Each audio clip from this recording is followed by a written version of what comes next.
live from the Boston Garden. It's the Washington Capitals and the Boston Bruins here on WDCA TV 20 Sports. Hi, everybody, and a very pleasant good evening to you. Mike Forens, your play-by-play host, along with my partner, Al Koken. Capitals and the Bruins in the first of 3 meetings this year. 2 of them will take place here in the Boston Garden. Al, always a good series between these 2 teams, and last year the Caps came away winners in 2 of the 3 games. They played the Bruins very well. Similar styles. Washington, after facing Edmonton and Vancouver, teams that like to play a little more wide open and skating, are coming into a small building with a team that loves to grind it out. So the Caps have to adjust their style a little bit from what they've seen the last couple games. Capitals coach Brian Murray is standing by. And Brian, when you talk about the Bruins, usually you think of that defensive style, very hitting, lots of rugged play in the corners, but they're hurting some from injuries, and I think some of that big bouncing style of theirs might be lost a little bit when you think of the guys that have retired from their club, like Terry O'Reilly and Mike Milbury. Different club than they have been, but I think all in all their defensive core is basically the same. They're a hard-working team, again, as you mentioned, and certainly in their building, they'll play a very tough, grinding type of game, and they'll take advantage of the small ice if they can. Brian, everybody back in Washington talking about the trade for Pete Peters, giving Pat Riggin to the Boston Bruins. People were asking me last night, is Peters going to play tonight? He's not even dressed. Why not Pete Peters in the Boston Garden this evening? Well, we just felt that it's fair for Pete to come into Washington, practice with us a couple of times, give us a chance to at least spend a little time with him and get to know him, and the players likewise. And I think it's only fair that a goaltender not be put into a position where he has to play against his former teammates without one practice at least with the new team that he's with. And the other thing, I think it's a time to start him at home maybe on Tuesday night. Okay, Brian, thanks very much. Best of luck. Right, thank you. Al, the goaltending matchups will not occur tonight at least, but Pat Riggin is dressed for the Boston Bruins, and some comment here in Boston that maybe all the Bruins aren't pleased to have Pat Riggin on board. There was an article in today's Boston Herald, even quoting Coach Butch Goring as saying it was not his trade. It was Harry Sinden's deal, and if you're asking me would I want Pat Riggin for Pete Peters, the answer is no. Not exactly the friendliest welcome to a new team. No, it's not, and I'm not sure Pat wants to get off on the wrong foot, but it has nothing to do with Pat. He's going to go out and do his best job. If we know Pat Riggin, Pete Peters will do the same for the Washington Capitals, but Butch Goring, at least, on record in the papers here, is saying he's not too sure he likes that deal. We'll be back with the opening face-off for the Washington Capitals and the Boston Bruins right after we pause for these messages on WDCA TV 20 Sports.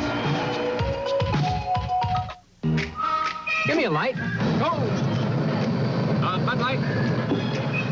If you just ask for a light beer, you never know what you'll get. Give me a light. Bud Light. So if you want the less filling light beer with the first name and taste, don't just ask for a light beer. Give me a light. Ask them to bring out their best. Bud Light. Bud Light. Thank you. Because everything else is just a light. Why do people take Amtrak's auto train to Florida? Some like the complimentary full-course dinner. Others like our new movies. Some like meeting friends in the piano lounge. And there are those who like a good night's sleep and a continental breakfast. Of course, everyone loves our new fares, now 20% less than the regular fare. And who can resist our valet parking? Call Amtrak or your travel agent. If you want your share of success, you've got to be there first. Ooh, thank you. Your Buick dealers know that being first counts.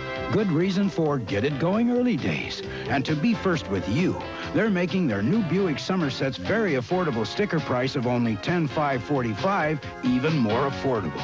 And if you don't believe that, you're going to miss a really great deal.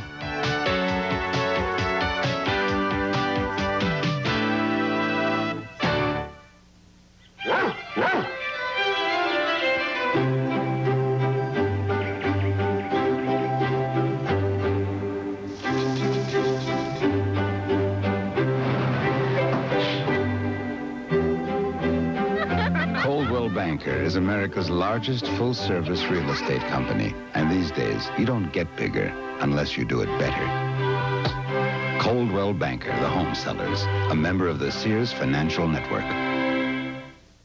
What so proudly we hailed at the twilight's last gleaming, whose broad stripes and bright stars through the perilous flight o'er the ramparts we watched were so gallantly streaming, and the rocket's red glare of bombs bursting in air gave proof through the night that our flag was still there.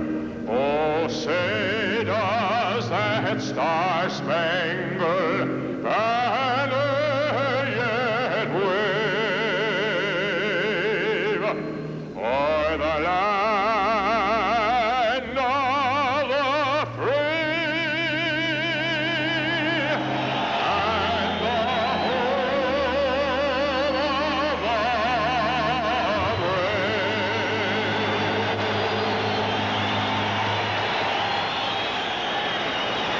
Greetings again, everyone, from the Boston Garden in Boston, Massachusetts. Dave Newell will referee tonight's hockey game. Kevin Collins and Gordy Brossiker will be the linesmen in charge of this contest. Al Jensen gets the call in goal for Washington. He's 7-3-1 on the season. This will be his 13th outing. 662 minutes with 34 goals against, a .308 goals against average, and Rick St. Croix will back him up. Doug Keens at 2.64 gets the nod for the Bruins. He's 7-1-1. This will be his 10th game played. Pat Riggin, the former Capital, will back up Doug Keens. Mike Forns with Al Koken. All set to go as Bobby Carpenter leans in for the faceoff. Casper beats him, and we're underway. Off the right boards. The puck sent into the Washington zone, and now in the corner. It's played back to the point. Here's Kluzak, a shot, and Jensen made the save. Now Francis Getty works it back out to center ice. Kluzak throws it back inside the Washington zone. Rod Langway tied up in the corner by Jeff Courtnall, and we've got the game's first penalty call coming here. It'll be 2 minutes for cross-checking, and Courtnall is hurt. Slow in getting up in that corner after he and Langway collided. There's not much room for anything in those corners. This Boston Garden, the smallest dimensions in the entire National Hockey League.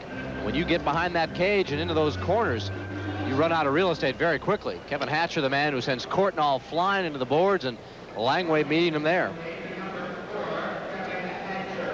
So Kevin Hatcher gets a minor penalty call. Coming at the 24-second mark of this first period of play, and right away the Boston Bruins have a chance to put the league's 7th best power play into action. 22 power play goals out of 86 opportunities for Boston, good for 25%, and the 7th best rating in the league. Here's O'Connell trading passes at the point with Raymond Bourque. Mike O'Connell, a shot, they score! O'Connell had the shot from the point, and on the deflection on the way home, it was Dave Pazine who sent it in. The Bruins lead 1-0. Capitals had very little time to show off their good penalty killing, and it doesn't work out here, as rattling in off Dave Pazine planted himself to the right of Al Jensen. O'Connell, one of the better point men in the NHL, particularly on the power play. You see how that shot keeps it low. Pazine in perfect position, and the young rookie puts the Boston Bruins ahead 1-0 in the early going on a power play tally. Number 4 in the season for Pazine on the power play. Raymond Bourque gets an assist as well as Mike O'Connell, and Boston jumps ahead 1-0 in this game. Good scoring chance for the Capitals now as play's underway back in the corner. Here's O'Connell tying up with Duchesne. Now Peterson works it off the boards and all the way back inside the Capitals end. Larry Murphy ties up with Nevin Marquardt off the boards. Bourque checking with Christian, and now the puck worked back to Peterson. He tried to center for Pazine, but it's played away by Peter Anderson. Anderson to center ice, launches it back inside the Boston zone. Here's Keens to play it behind the net. Over to Bourque off the left boards. Pass went rink wide, and O'Connell jams up now with Greg Adams. At center ice, here's Bourque, a rising slap shot. That tested Jensen, but he made the save. Now Lachlan has it knocked free at the blue line. Haworth right there to crash into Ken Linsman. Chopped his stick right out of his hands, and as a result, the Capitals still have the puck. Now Greg Adams down the left side. In behind the goal, checked by Telvin. Now the puck goes to the corner, and here's Lachlan. Worked free off his stick, and Michael Telvin starts out for Boston. Back into the Capital zone. Darren Veach has Linsman work away from him. Linsman centers it. Telvin a shot. He fired that just wide. Back to the point for Curran. Kept it in play. The puck settles on the shelf along the boards, and now Veach jams up in the corner. Bruins keep the play going. Poke check by Schofield in front of the net. Adams clears it all the way down, and we'll have an icing call coming up here as Telvin is back for the touch. 17:29 left to go in the first period. There's a break in the action with a score. The Bruins won, and the Capitals nothing. Team, it's time for our trip to the field. Volunteers? Pelkey again. Pelkey! Senor Pelkey again! Why does the intrepid Pelkey take to the field when others head for the hills? It's Pelkey again. He belongs to Eastern Airlines Frequent Traveler Program, which helps him earn free trips to fabulous places. Oh, it's Pelkey again. Shouldn't you be an Eastern Frequent Traveler? Butch Goring, the new coach of the Boston Bruins, and Brian Murray, the mentor for the Washington Capitals. The first time that they have met during the regular season this year as opposing coaches.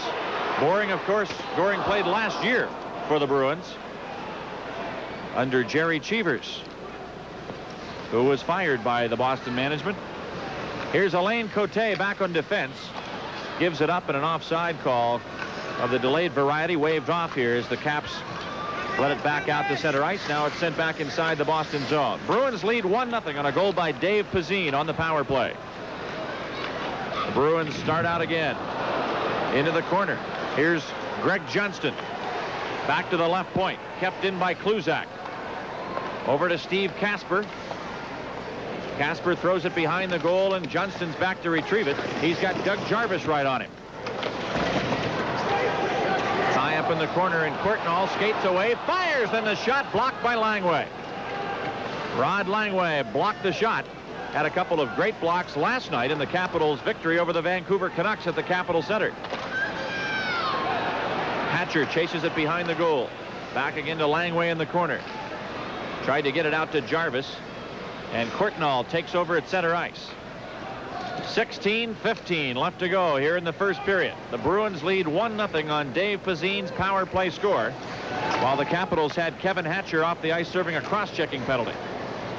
Bob Carpenter races to center, but Nevin Marquardt knocks it free. Now Mike Gartner brings it back to center ice. The Bruins' Ray Bourque throws it into the corner.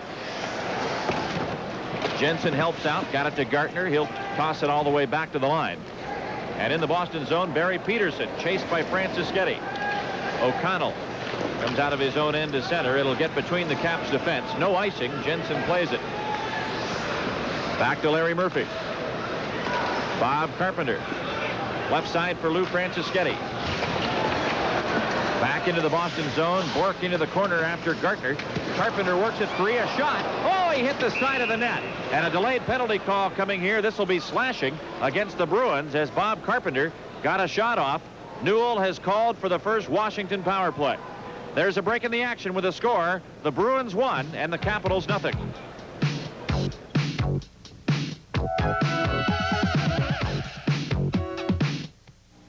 Toyota, the #1 selling import truck in America, is blasting off from your Toyota dealer. And now's the time to land a great deal on the '86 Toyota Standard Bed truck. Year after year, we've made the Standard Bed better with front disc brakes, a stronger rear suspension, a new transmission, and much more. But one thing hasn't changed in 5 years. It's still priced at an incredibly low $59.98. We're out to break every sales barrier, so get to your Toyota dealer now. 86 Toyota trucks at 82 prices. Who could ask for anything more? Time for the Circuit City Power Play Contest. Tonight's first contestant is Irene Lons of Potomac, Maryland. Irene has chosen Alan Howarth as a Capitals player to score on this power play. If Alan scores, Irene will receive either a video or stereo unit. That courtesy of Circuit City. The minor penalty call to Barry Peterson, 2 minutes for slashing at 4:39. Bruins shorthanded are 10th in the NHL, but the Capitals have the 4th best power play in the league. Boston got their earlier goal on a power play, and the Bruins' Raymond Bourque does the job. Going to be seeing a lot of Bourque tonight, Al. He'll be out there for both specialty teams. He certainly has developed, I think, and maybe the best all-around defenseman in the league. He's got some great offensive stats, but plays a solid defensive game as well.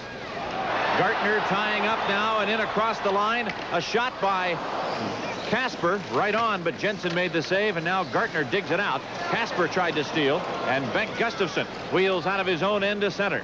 Here comes Gustafsson over to Craig Laughlin. Laughlin into the corner, tries to beat O'Connell. The puck loose at the side of the net, and here's Laughlin to play it up the boards. Sends it out now to Alan Howarth, or rather Gustafsson. Back to the point for Gartner. His shot blocked. The Bruins clear it. Change-ups for Washington now as Howarth comes on along with Carpenter and Peter Anderson with Mike Gartner. Larry Murphy also added to the blue line core. Howard slap shot, kick save is made as Keynes made the stop. Now Howard back to the point man Larry Murphy. A drive, and that's blocked, and the Bruins clear it again back to center ice. Gartner took a spill in front of the Bruin bench. Here's Bill Derlego, the former Toronto Maple Leaf. Greg Adams works it free now for Alan Howarth. Into the corner he goes to Adams. Back to the point for Larry Murphy. A slap shot just sticked wide. Brian Curran got in front of that and moved it to the corner with his stick. Now Adams a shot. That's played away as it's cleared all the way down.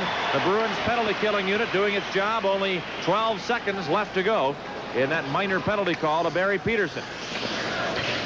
Off the boards, here's Casper to start out. Penalty about to expire. Kluzak comes to center ice, and as he tosses it in, it sails up into the crowd with only 1 second left. And as a result, the Bruins will have to wait until after the faceoff before they get Barry Peterson back. With the trading of Pete Peters, Doug Keynes, the man who the Boston Bruins are counting on to be their top guy, gets the glove on the shot. Keep the Caps off the board, but you know, Doug Keynes was also saying that he realizes Pat Riggin was not traded here just to be a strict backup, that this is not a clear-cut indication that he is the dead solid #1 man. So he not particularly thrilled about the deal. Every goaltender wants to be #1, but fully realizing the talents of Pat Riggin, and it's going to be a situation where he will have to share the time like he did with Pete Peters. You know, it's interesting when you talk about sharing time, Al, in that Riggin had a similar situation in Calgary where he and Rajan Lemlin were sharing the starting role. And then, of course, when Riggin came to Washington, he found himself in that situation with Jensen. For Doug Keynes, he's just glad to be in the NHL, being with the Los Angeles Kings for many years, and really was never starting a season as a National Hockey League goaltender until he came to Boston. A great deal for the Bruins for the price of $100 picking up Doug Keynes, and you think for all the years that the Kings have looked for goaltenders, they will let one slip from right onto their grasp. Might call him a bargain basement goalie, but the Bruins are very pleased. Here's Linsman now across the line. Back into the corner. Gives it off to newcomer Burridge. Off the boards. Shot going just wide of the mark. Back to the right point. Here's Alain Cote. In the corner for Crowder. Hatcher chasing to the boards and feeds it up for Bob Gould. Gould tied up on the play and can't get rid of the puck. Finally, the Bruins lost it. It comes back to Doug Jarvis. Left side for Gary Sampson. At the blue line, the Bruins wait for Crowder, who is offside, and back into Capitals ice it goes, and delayed offside is waved off. Gary Sampson wearing number 20, who starred here in this town at Boston College for a couple of years. Out to Cote, brings it to center ice. Alain Cote across the line, poke check free, and cleared all the way back to neutral territory. Cote retreats from the forechecking of Gustafsson. Leads it left side for Telvin. It bounces into the corner, and here is Dwight Schofield to pick it up. Schofield tied up in front of his own bench. Peterson giving Gustafson a rush, and Pazine comes charging across the line. Peterson tried to center, and that's off a skate all the way back inside the Bruins zone. Raymond Bourque from center. Back into the corner. Schofield taps it ahead for Duchesne. He flips to center, and Gustafson puts it back into the Bruins zone. Now to center. Nevin Marquardt. Over to Peterson. Back into the Capital zone for Darren Veach. To Schofield. Headmans to Gustafson. He turns it around, and Gus starts to center. Back into the Boston zone in the corner, and Bourque goes to chase it. Up the boards, it gets away from Marquardt. Peterson collides in front of the Boston bench with Gaetan Duchesne, and now Marquardt throws it in. Peter Anderson up the boards to Bengt Gustafson. 11 minutes, 10 seconds left to go here in the first period. The Bruins lead 1-0. Duchesne backhands it into Boston ice, and Curran chases it behind the net. Up to Courtnall. Again into Washington ice. Lou Francischetti, who sat out last night's game in Vancouver, back in against Vancouver, now in the lineup tonight for the Capitals. Francischetti collides at the blue line with Kelvin. Here's Courtnall to turn it around. Off the right boards, he starts out to Greg Johnston.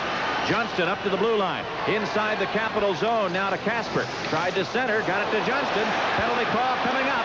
A delayed call against the Capitals, and it's a minor for interference against Washington. There's a break in the action with a score. The Bruins 1 and the Capitals 0.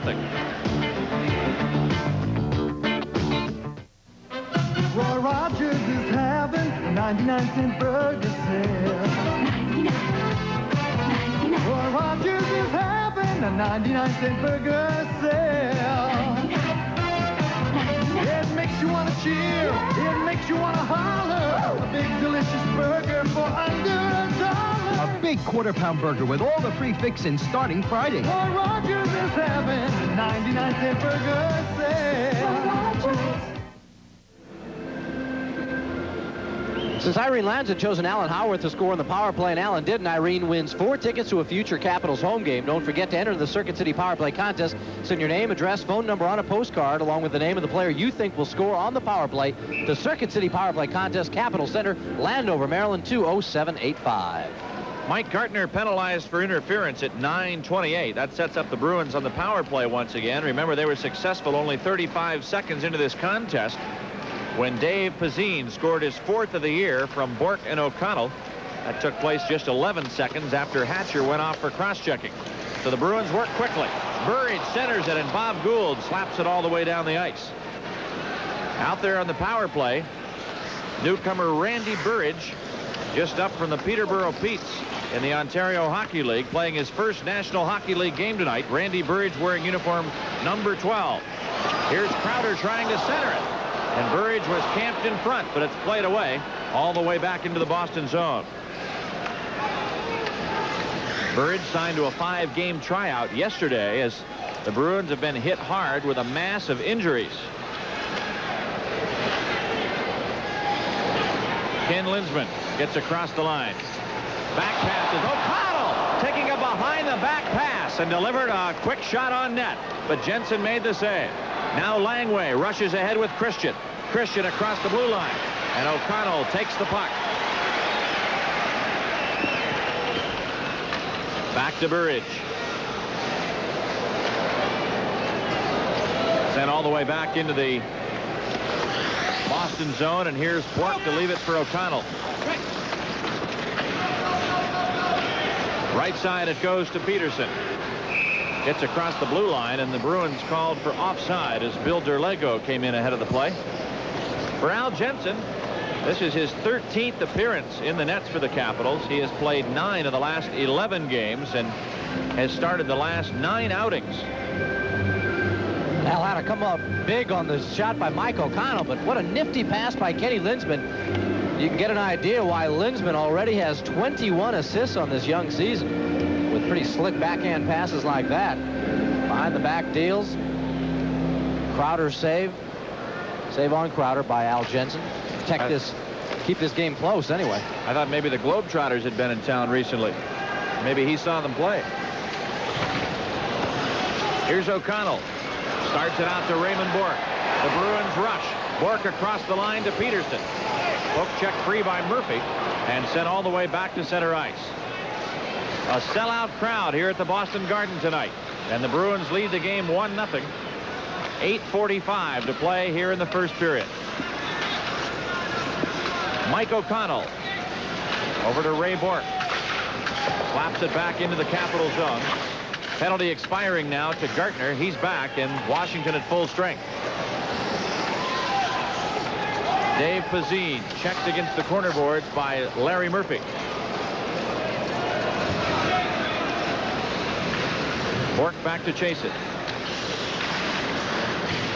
Here's O'Connell. Hammered off the boards, and Langway rushing after it, but as Pazine comes in, the play is called back offside against Boston. There's a break in the action with a score. The Bruins 1, the Capitals 0. Take off and play the Burger King $14 million winning taste game, where you can win $1,000 a month for the rest of your life, or any of 19 million fabulous food and cash prizes. Win a flame-broiled Whopper, a flaky croissant sandwich, a Pepsi. The odds of winning a prize are a fantastic 1 in 7. Play the winning taste game, where the world of the potentially rich and famous awaits you at Burger King now. Did we win again? Merrill Lemieux and the Pittsburgh Penguins invade the Cap Center Tuesday, November 19th, 7:35 game time. Tickets still available at all Ticket Center outlets, all Hex, or you can call phone charge at 432-0200. Remember, operators are standing by until 10 p.m. tonight, so call now and order your seats for Pittsburgh and the Caps, November 19th. 8 minutes to go here in the first period of play. Capitals trailing the Boston Bruins by a score of 1-0 on a goal by Dave Pazine. Here's Adams to center ice. Shoots it back inside the Boston zone. Laughlin tried to dig it free. Now they jam up in the corner. Here's Howarth. Checked by Kluzak on the play. Laughlin jammed up by Casper in behind the net. Greg Adams deals it back now to Laughlin. Howarth trying to find the point man, and Johnston steals it. Starts it back to Courtnall. Here's Courtnall on the boards. Jeff Courtnall, the brother of the Toronto Maple Leafs, Russ Courtnall. Taken back to center ice by Kevin Hatcher. Michael Telvin, number 22, behind his own net. At the blue line. Here's Gustafson. Work free, and Schofield digs to the corner. Telvin goes in after it. Duchesne was there to meet him, and now Christian kept it in play to Gustafson. Turns it around, but couldn't center. Curran slaps it back to the corner. Now Courtnall back to the right point. Winding is Veach. A drive, and that's blocked by Curran. And here comes Courtnall to start back for the Bruins. Jeff Courtnall back into the corner. In Washington ice, Schofield is there to play it. Linsman pokes it free from Darren Veach. Tried to find the point man, and here's Christian to steal out to Duchesne. Gives it off to Gustafson. Gustafson hit by Telvin as he crosses the line. Duchesne works it out of the corner. Takes it behind the Boston net. Tried to wrap it around, and a save is made by Keens. Now back to Veach at the point. His shot blocked by Burridge. The puck cleared out now as Crowder starts it ahead. Inside the Washington line. Off the skates of Veach. And Duchesne is there to pick it up. Gaetan Duchesne back to center ice. Bork plays it ahead for Burridge. Charges into the Capital zone. Randy Burridge throws it behind the Washington net, and here's Jarvis to go chase it. Now Peterson ties him up. Christian is there to try and dig it loose. Christian comes away with a puck now for the Capitals. 5:45 to play, first period. Sampson charging into the Boston zone. Feeds Jarvis. Barry Peterson comes up with a puck, but Gould keeps it inside the Bruins' end. Peter Anderson flips it across the line, and it's offside. Here's Jarvis was trapped in the zone. There's a break in the action with a score. Bruins 1, Capitals 0. I don't mind working hard, but I'll tell you how I feel. I work an honest day, and I want an honest deal. Nobody wants high food prices.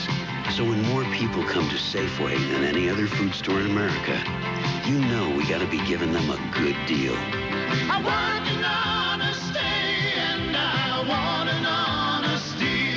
Safeway, America's favorite food store. Well, tomorrow at 4 on WDCA, Chuck Norris stars in Forced Vengeance. That's tomorrow at 4 on WDCA TV 20.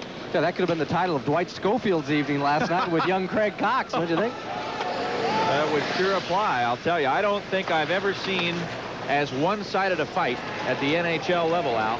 It was an awful, awful bruising. Particularly for two guys who are pretty much equal in terms of size and fistic abilities. Sometimes you see guys get sucker punched and beat up, but Cox challenged him and Schofield just cleaned him out. Truly an amazing display. That was the amazing part, that Craig Cox wanted to try and establish himself and tried to take on a guy like Schofield and never got in a punch. I mean, he became a punching bag. Schofield just worked him over something awful. Well, right now, Dave Pazzin's goal is the only mark on the score sheet on the scoring column on a power play goal at 35 seconds. Pazzin's 4th of the season from Bork and O'Connell. As the Bruins lead the Capitals 1-0. Mike Gartner back on the ice after serving an interference penalty about midway through this period. Washington has taken 2 minor calls and the Bruins with 1 minor penalty. Alain Cote, another newcomer to this Bruin lineup. Right out of junior hockey. Played for the Granby Bisons last year. He was Boston's first pick this past June. Alain Cote wearing uniform number 26 for the Bruins, and he's back there on defense, about to handle the puck. Oh, Franceschetti steals it behind the goal. Lou Franceschetti to Carpenter. Bob Carpenter turns it around. A shot by Gartner. Right on, a save, and another drive. And there was Doug Keynes to again make the stop. Now Johnston comes back.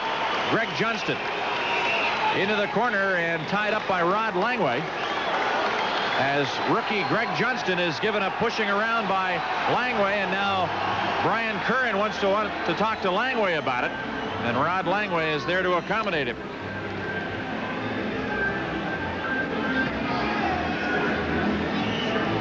The action at the other end of the ice was even more spectacular, the way Doug Keynes stood in there and robbed Mike Gartner twice. Talk about big saves from a goaltender. When you've got a team that's up 1-0, you need this type of play. Gartner set up nicely by Bob Carpenter.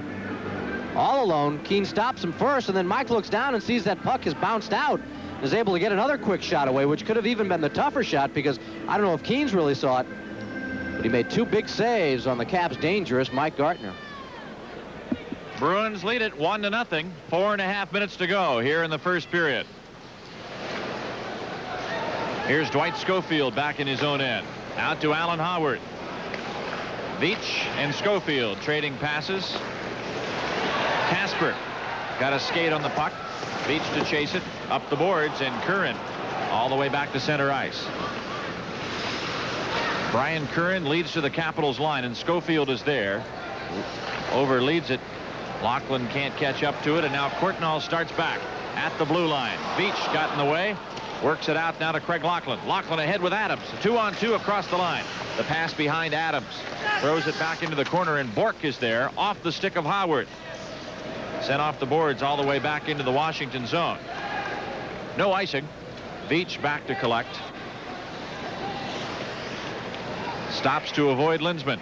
Left side pass off the skates of Adams. It comes to center ice. Bouncing puck. Cleared free. Burridge steals. Fake centered it. And it was swept away from right in front as Burridge had a chance to shoot and then tried to set up an even better play. And it backfired for the Bruins. Here's Linsman back in his own zone to Bork. Out now to Burridge. Poke check free by Bengt Gustafsson. But right to Crowder. Left side to Ray Bork. Across the line, and he got away from Murphy. And Murphy took him out with a hooking penalty. That'll set up the Bruins on another power play. There's a break in the action with a score. The Bruins 1, the Capitals 0.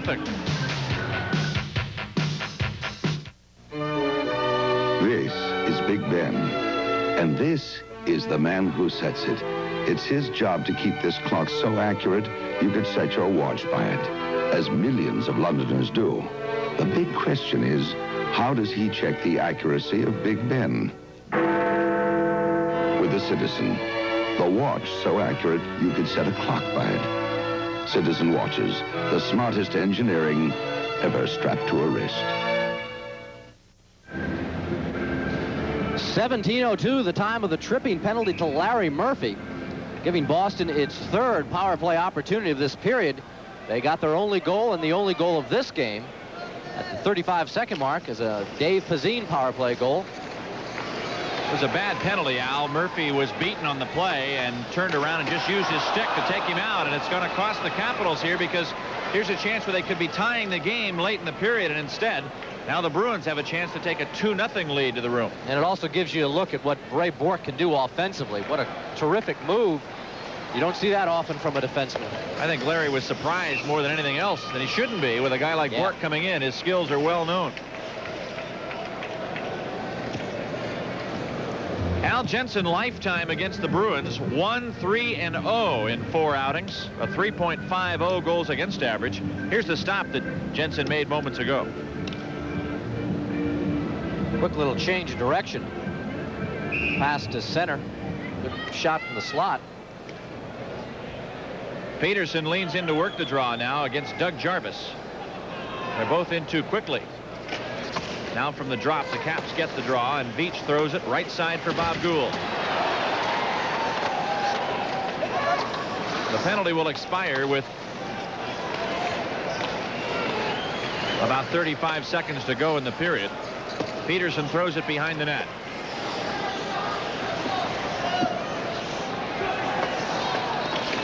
Here's Telvin. All the way back to the point man, Dave Pazine, who's out there on that power play.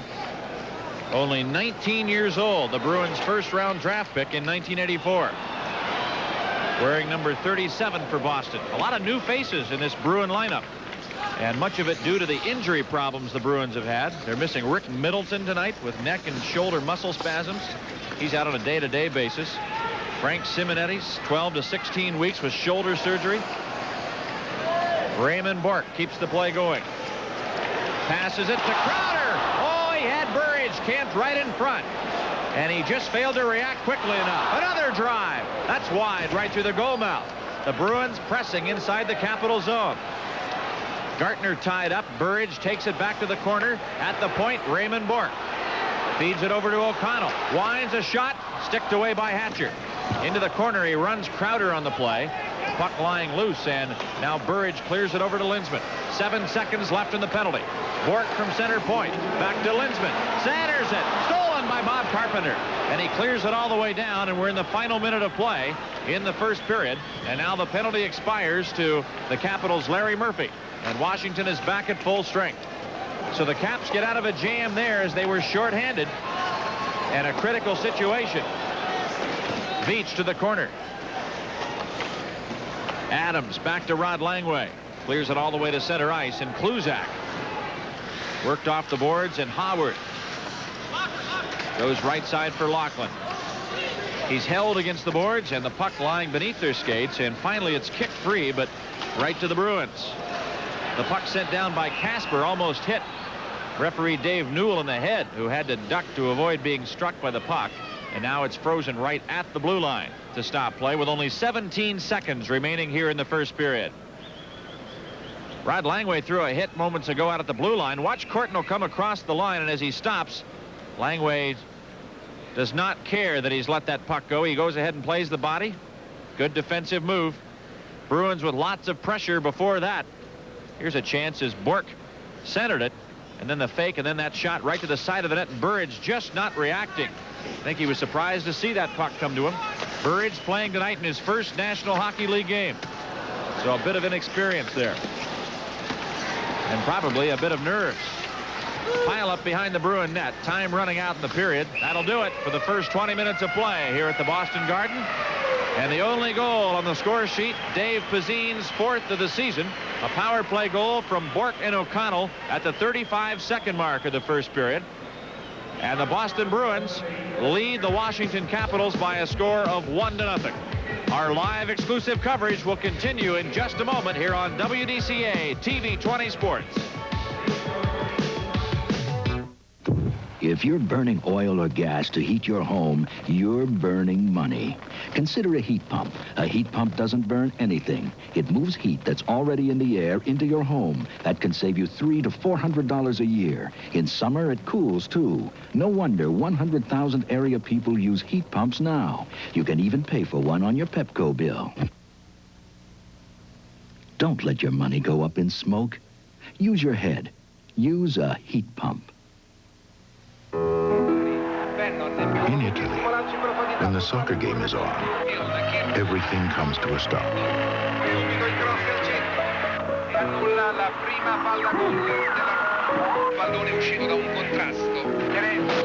Except for one thing. We call it Priazzo, Italian pie. Baked fresh every day, only at Pizza Hut.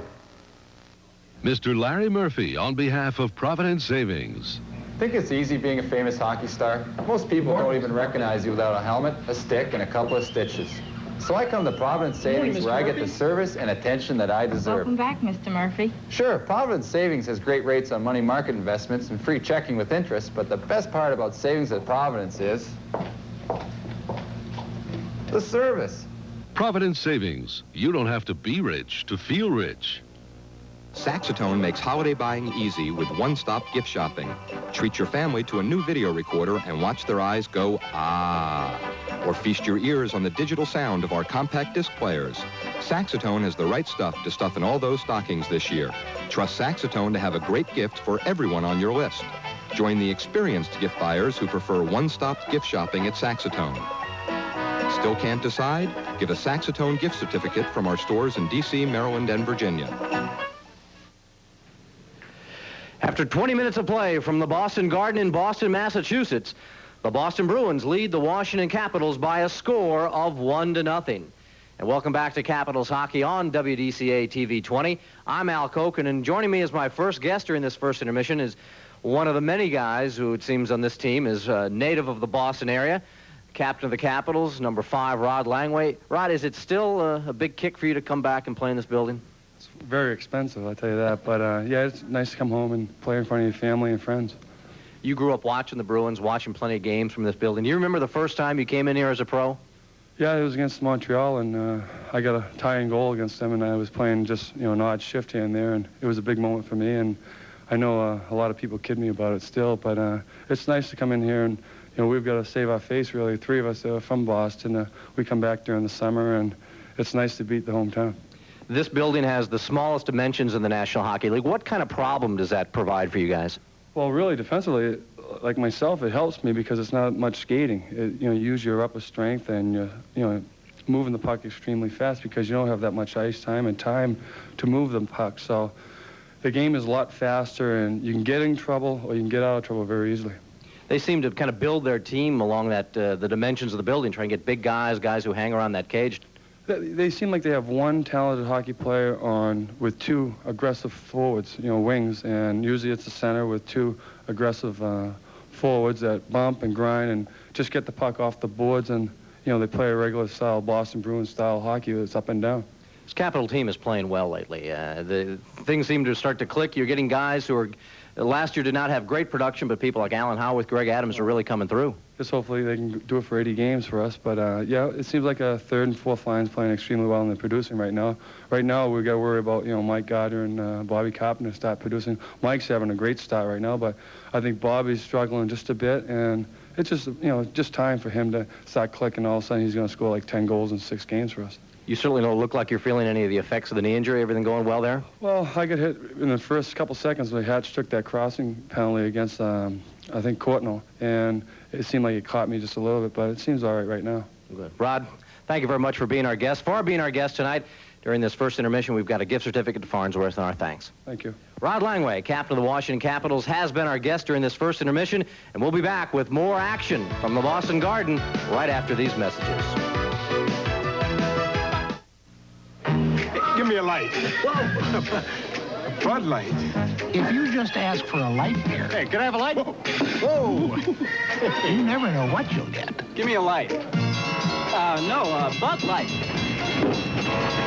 So if you want the less filling light beer with the first name and taste, don't just ask for a light beer. Give me a light. Ask them to bring out their best. Bud Light. Bud Light. Because everything else is just a light. Yep, scramble. Let's not keep them waiting. At the Eastern Air Shuttle, we have a crew on standby whose sole mission is to fly you to New York whenever one of our regular shuttle planes is full. And for that reason, we at the Eastern Air Shuttle Service can guarantee you something no other airline can. A seat. The Eastern Air Shuttle, a guaranteed seat without a reservation. I want you to take a look at the leaderboard. The who's who in small trucks. Toyota. Toyota's the one who's got gas turbo truck power. I guess he's playing through. And Toyota's the one that's got more hauling and pulling power. Thanks. And you know who's got room to carry the big load? Toyota. So it's pretty clear to me that the who's who knows what's what in trucks. Who could ask for anything more? Toyota. The entire company relied on Jim sending a package somewhere overnight. Then they sent Jim somewhere overnight. Next time, send it Federal Express.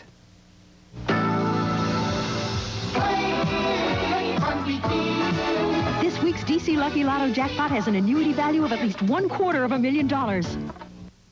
La-di-da, la-di-da, la-la. Yeah. Woody Allen and Diane Keaton star in A Nervous Romance. Annie Hall, Monday at 8 on WDCA TV 20. The scene is the Boston Garden, and after the first period of play from this fabled building, the homestanding Bruins lead the Washington Capitals by a score of 1-0. Hello again, everybody. I'm Al Koken. We talked a moment ago with Rod Langway, one of the native sons here. Bob Carpenter is another one of those native guys, and we have a closer look at the Washington Capitals star player. While the Capitals' loss in the playoffs last season was a disappointment, in many ways last year was highly successful.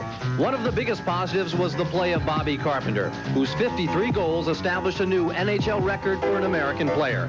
While his outstanding play earned him the applause of the fans, it also brought other rewards, including a new contract that places him in the upper echelon of the NHL. Both Bobby and General Manager David Poyle agree the negotiations were difficult. Before we left during the summertime, we knew it was going to be a long, heated battle. And I really didn't want to take part in it because I didn't want it to ruin my summer. I didn't want to get upset. So I sat down with my lawyer before the beginning of the negotiations at the end of the year, and we talked about what we wanted and what we thought I expected to get and what I thought I deserved. And that's the way we went with it. Well, the contract negotiations were very long and they were very difficult, but I think they were very typical of Bobby's magnitude as a hockey player. He is 22 years of age and has scored 50 goals in the National Hockey League, and it just took a long time, and I think both parties wanted to make sure that what they were getting into, and at the end result, the Washington Capitals wanted a lot of years, and Carpenter wanted less years. He wanted an ability to get back to the bargaining table in a few years, and thus we agreed on a 4-year contract, and I think both parties are very happy. While everyone is glad Bobby developed into a 50-goal scorer, most agree it was not something they expected, including Bobby. We felt that he would be a scorer. I don't think ever thought that he was going to score 53 goals, but I thought he'd be around the 40 mark, and I thought probably his line mates would benefit from him trying to do more offensively. I never really thought I'd end up being a 50-goal scorer. I never expected myself to be a 50-goal scorer, but when it happened, it was great. But I always thought that I would have the same progression over all the years. And it didn't happen that way. I've had a good first year, had a good second year, and the third year was really bad, and then the fourth year was great. But it is at the point to where I thought I was going to be, but it was just a different route. Don't ask for help, you're all alone. Pressure. After his big season and the signing of the new deal, Bobby knows the pressure will be on him to perform. Yet he says he's not nervous about the added responsibility. I don't feel that way. I feel that it's gonna happen. I'm gonna have a good year. I'm gonna have a good year. If not, then that's something different. But I feel a lot more comfortable now with the negotiations and the option year out of the way, that I can just go play and have a better year than I did last year. Even with the added pressure, Bobby knows that right now he's living the all-American dream. Just like the light of a new day, it hit me from out of the blue, breaking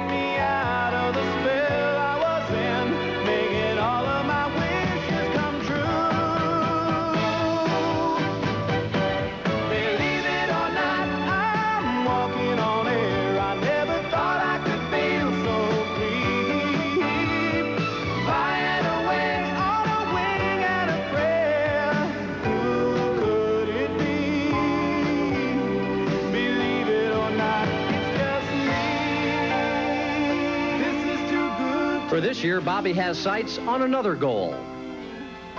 I would like to have won a Stanley Cup, and I think that's every player's goal in the NHL. That's probably my main goal. Well, Mike Fornes will be up next with a recap of the opening 20 minutes and a look ahead to period number 2. All that when Washington Capitals hockey returns on WDCA TV 20.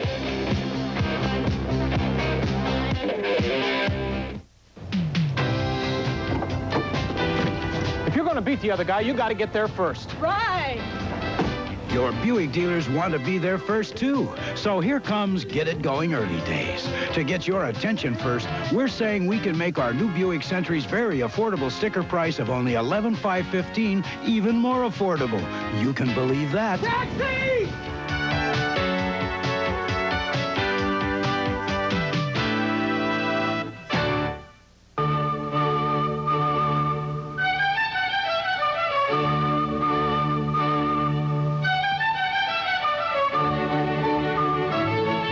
Since the beginning of recorded time, the strongest, most beautiful, longest lasting, and most economical buildings have been built of masonry. When you build with masonry, you build for keeps. Take a gamble on Yahtzee, there's a million ways to play. Play it in pairs, in the night or in the day. Play it with a full house. Play it with an ace. Bet you can't play it with a poker face. Take a gamble on Yahtzee, there's a million ways to play. Play it grandmother, she'll beat you anyway. Play it to win. Or just play it straight. Do 3 of a kind, even play it on a date. Just take your chances and play your dice nice. If you can say it, you can play it. Who says gambling is a vice? Take a gamble on Yahtzee. Yahtzee, triple Yahtzee, and word Yahtzee from Milton Bradley. Caution! Too many families are discovering new plump and juicy extra crispy chicken at the same time. Tell your chicken lovers to savor the extra tasty, extra crispy crust in groups of 3 or less.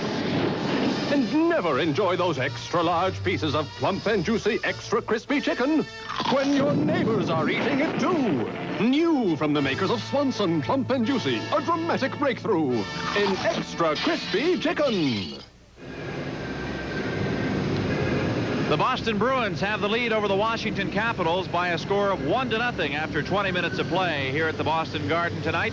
Mike Fornes welcoming you back once again to WDCA TV 20's live exclusive coverage of the Washington Capitals. The only goal of the game, Dave Pazine's 4th of the year on the power play. Bork and O'Connell set him up as the Bruins got started early tonight, only 35 seconds into the action. The Capitals with 20 points, right now ranked 2nd in the Patrick Division. They trail the Philadelphia Flyers by 6 points. They lead the Islanders by 4, the Rangers by 4, New Jersey and Pittsburgh by 7. There are a number of games going on tonight that could affect the standing of the Capitals. The first one, Edmonton is at the New York Islanders this evening. And in that particular game, we've got Andy Moog in goal against Kelly Hrudey. That game locked up at 1 goal apiece. The scoring play, Pat LaFontaine for New York, and Wayne Gretzky has scored on the power play for the Edmonton Oilers. In another contest, we're keeping an eye on the Philadelphia Flyers. They're at Hartford tonight against the Whalers. That game is 0-0 in the first period of play. Also, we'll be keeping an eye later on the New York Rangers. They're at Montreal, and New Jersey Devils are at Calgary. Pittsburgh is at Los Angeles later on tonight. The Bruins are the best in the Adams division. They're ahead of Buffalo by 1. They lead Quebec by 3 and Hartford by 6 and Montreal by 6. Buffalo's at Quebec tonight. Philadelphia's at Hartford, as we mentioned, and the Rangers at Montreal. Those could all affect the Bruins standing. We'll take a look at the goal that was scored in tonight's game, but first, we'll pause for this message on WDCA TV 20 Sports.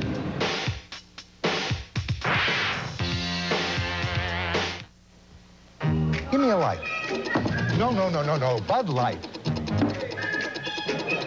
If you just ask for a light beer, thanks, you never know what you'll get. Nah, give me a light. No, Bud Light. So if you want the less filling light beer with the first name and taste, don't just ask for a light beer. Give me a light. Ask them to bring out their best. Bud Light. Bud Light. Because everything else is just a light. Teamwork. You need it to win on and off the court. You need teamwork in business and from the tools you use to be successful. Digital Equipment Corporation teams with your computers through networking, linking our computer systems to your systems, producing a complete office solution. Networking, another example of technological leadership from Digital Equipment Corporation that puts your business on the winning team.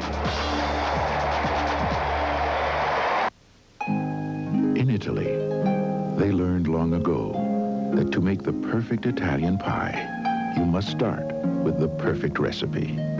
Just the right blend of meats, cheeses, and vegetables. At Pizza Hut, we've discovered such a recipe. We call it Priazzo Roma. Perhaps the perfect Priazzo Italian pie. Come, judge for yourself. This is Bob Peck Chevrolet. Minutes from D.C. and 2 blocks from I-66 and Metro, where you can buy your new Chevy for less. So before you pay more, check with Peck. Errol Flynn fights against tyranny in the greatest swashbuckler of them all, The Adventures of Robin Hood. Sunday at noon on WDCA TV 20. I'm Casey Kasem. To find out which songs are the biggest hits in the land, watch America's Top 10. You'll see all the hottest videos right here on WDCA Channel 20. Sunday at 6:30.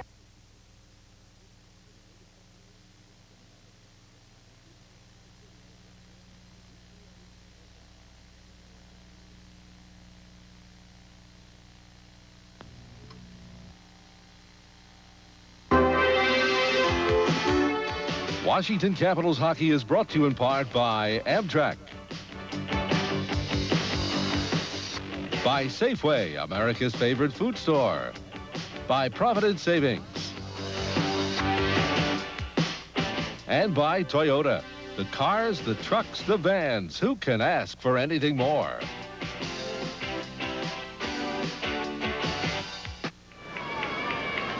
The Boston Bruins have a 1-0 lead over the Washington Capitals after 20 minutes of play. Mike Forens welcoming you back to WDCA TV 20 Sports.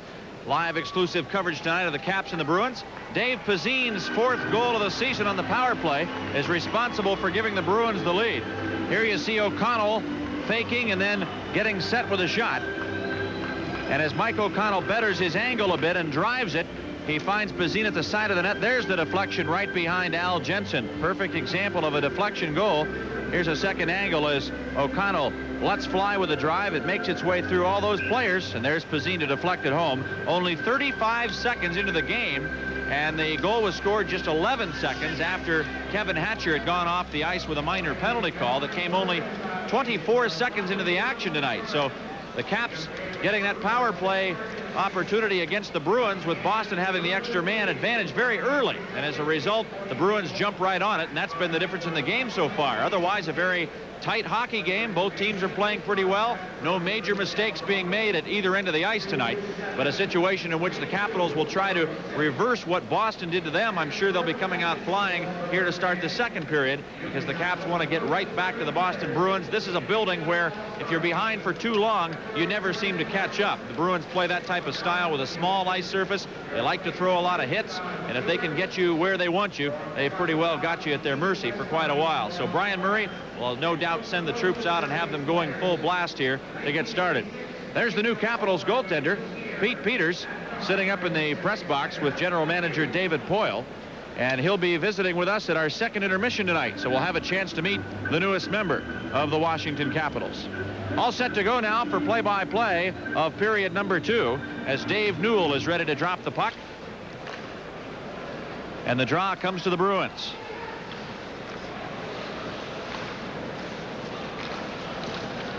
Boston controlling as Kluzak backs up into his own end.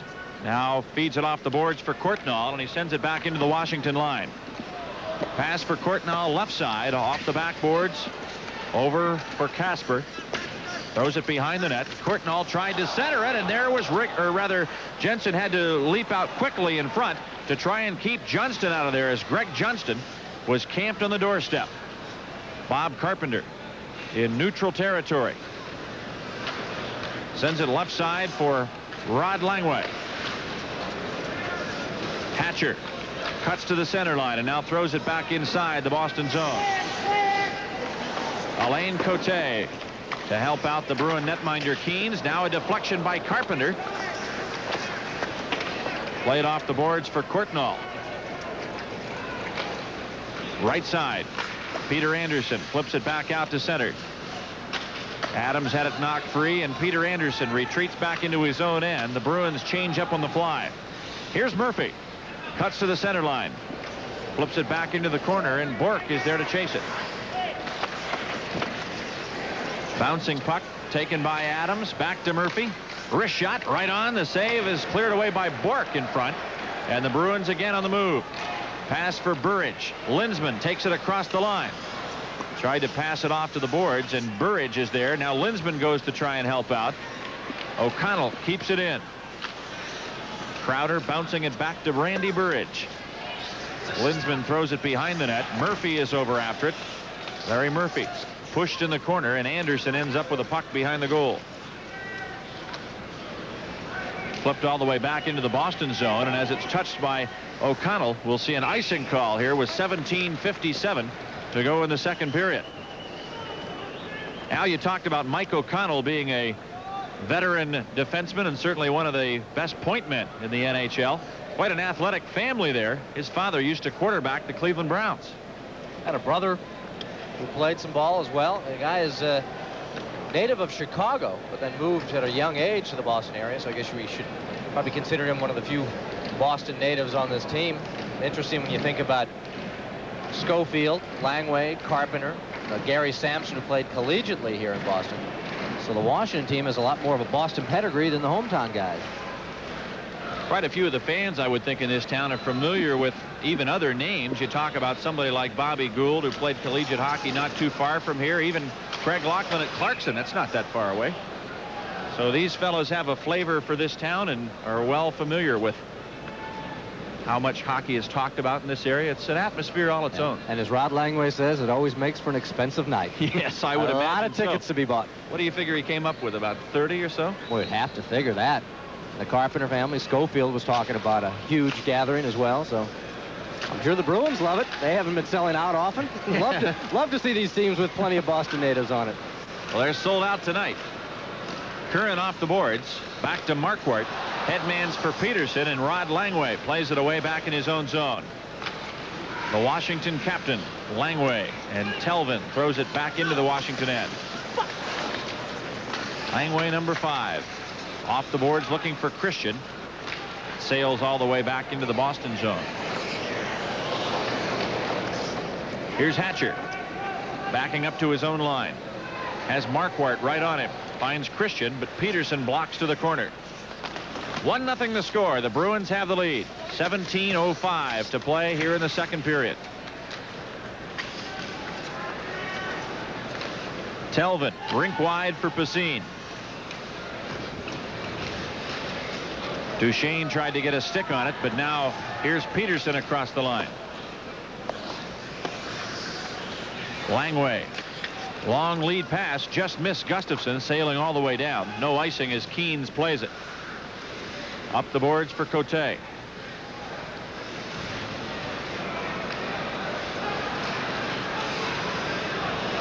Right in front of the Capitals bench.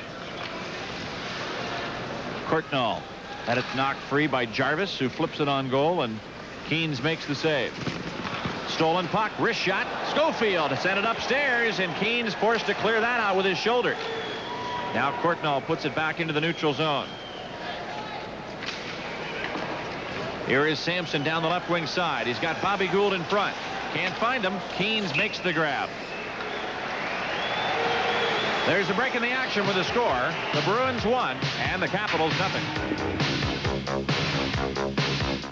Goalies learn about protection early. It's my job, and I really appreciate good protection. Like the complete line of insured money market plans at Providence Savings. You get high variable rates on checking, the deposit account, and the money market passbook. Your rates keep pace with changes in interest rates, so you're protected no matter what. The only better protection is these guys. Providence Savings, member FSLIC. A power play tally by Dave Pizzine of the Boston Bruins. The only score in this contest came at the 35-second mark of period 1. 16:04 left to go in period number 2. Al Koken along with Mike Fornes from the very, what would you call this, atmospheric building. Certainly a lot of history with all these banners in the Boston Garden. How about ancient? I was trying to be nice. It's a great place to work. Always enjoyed coming here. Shot deflected wide by Keynes off a drive from Peter Anderson at the point. And Keynes got a piece of that. First good Capitals chance of the period. Doug Keynes, as Mike mentioned, saw only 3 Washington shots in that first period. Caps need to apply some more pressure there, but credit the Bruins. They're doing a masterful job of forechecking Washington and really preventing them from getting anything going, anything flying that resembled their style of play against Vancouver and Edmonton. A very colorful building, this Boston Garden, and their fans could be described by the same words. Here's Gartner behind the net, ties up Raymond Bourque, and as he falls on top of the puck, play is called.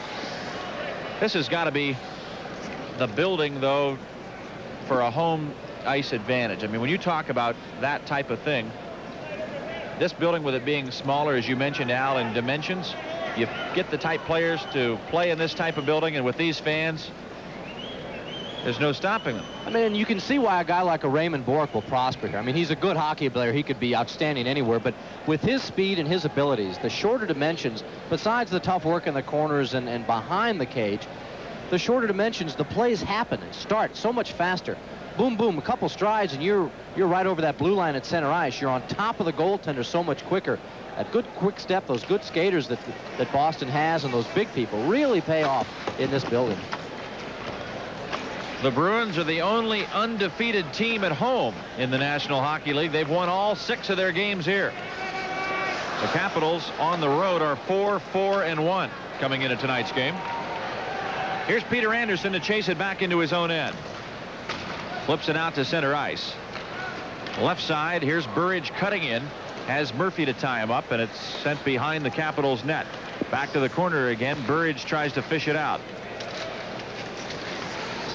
Peter Anderson up the left boards. It went too far for Howarth, and it'll be chased by Bourque. He sends it out to O'Connell. Back to Bourque.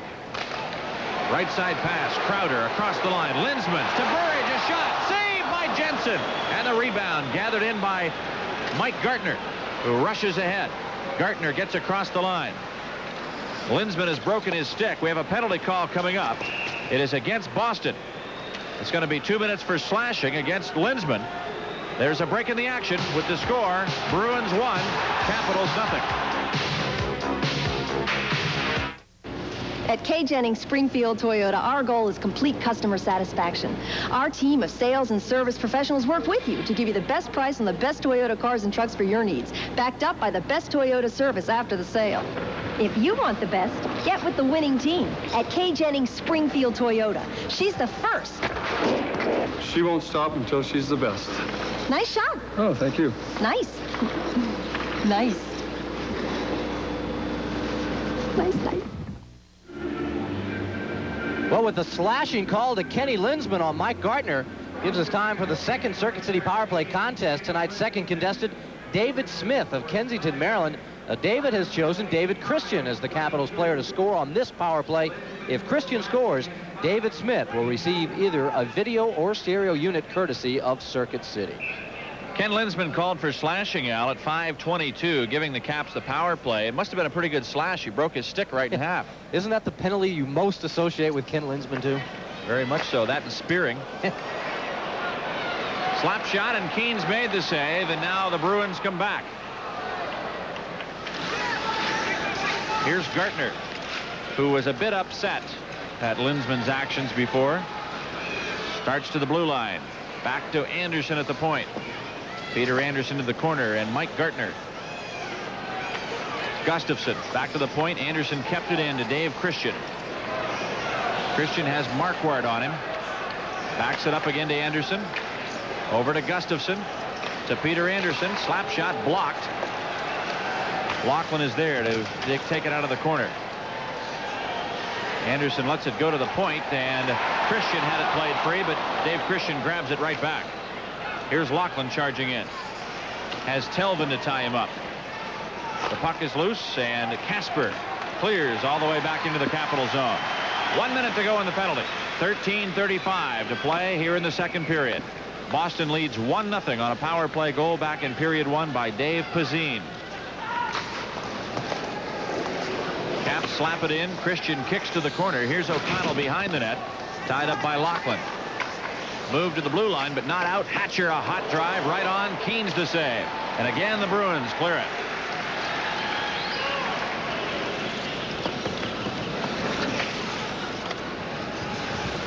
Bengt Gustafsson up among the leaders in power play goals, along with Dave Christian. Christian with 6 and Gustafsson with 5. They shoot it in, and Johnston again clearing it all the way down. Time for one more rush with the man advantage. 12 seconds left on the power play for the Capitals. Ken Lindsman ready to come out of the box. Murphy takes it in. Flips to the corner. Bork to play it. Lindsman's back. The Bruins at full strength. Murphy's drive knocked down. Howarth had it played free. And O'Connell works it ahead to center ice. Across the line comes Johnston. His slap shot right on, and a save made by Jensen. He knocked it down with his glove. Murphy golfs it up the boards. Bork keeps it in play.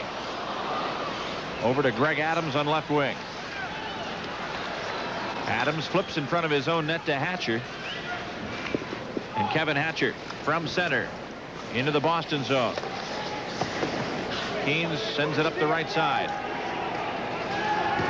Johnston hooked on the play by Howarth, and the puck comes back to the Bruin line. Alain Cote backs up as the puck shot into the zone, and Cote in the corner to tie up Gary Sampson. Cote, number 26, now works it free.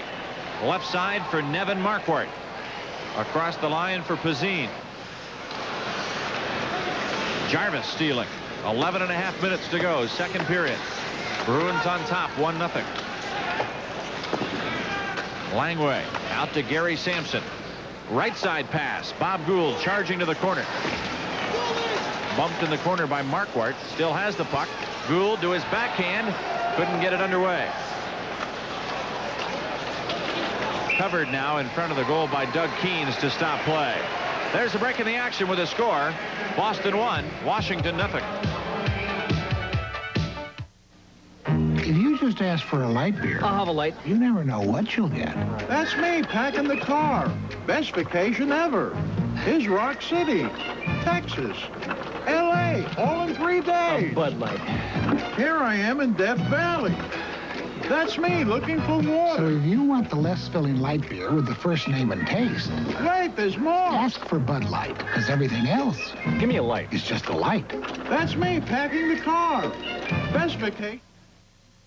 You can still get in on all the great action of Caps hockey by becoming a season ticket or partial plan holder. See teams like the Oilers, Islanders, Flyers, Rangers, and Bruins. Season ticket and partial plan holders also get top priority seating for the playoffs. Operators standing by in the Caps office right now, so give them a call at 386-7000 for more information. Well, since David Smith had chosen Dave Christian to score on the power play and Christian did not, David wins 4 tickets to a future Capitals home game. Steve Casper in there to joust with Bob Carpenter, and Casper wins the draw. Left side pass for Courtnall. Dumps it in. Peter Anderson to start it out. Passes to Carpenter. 3-on-3 break. Left side, Francis-Sketty. Checked by Telvin. Gartner hustles in, works that puck loose, and now Johnston makes the play as the Bruins break the zone. Casper to Courtnall. Moving in. Boot! Great shot. Quick shot there, and a foot save as Jensen just got that skate out. Murphy whips it off the backboard, and Johnston's over to try and dig it free. Great quick reactions there by Al Jensen on a hard, low drive. Now Courtnall moves to the point. O'Connell tries to keep it in. Francis-Sketty gives Johnston a shove, and now a tie-up. And Greg Johnston has a hold of Lou Francis-Sketty.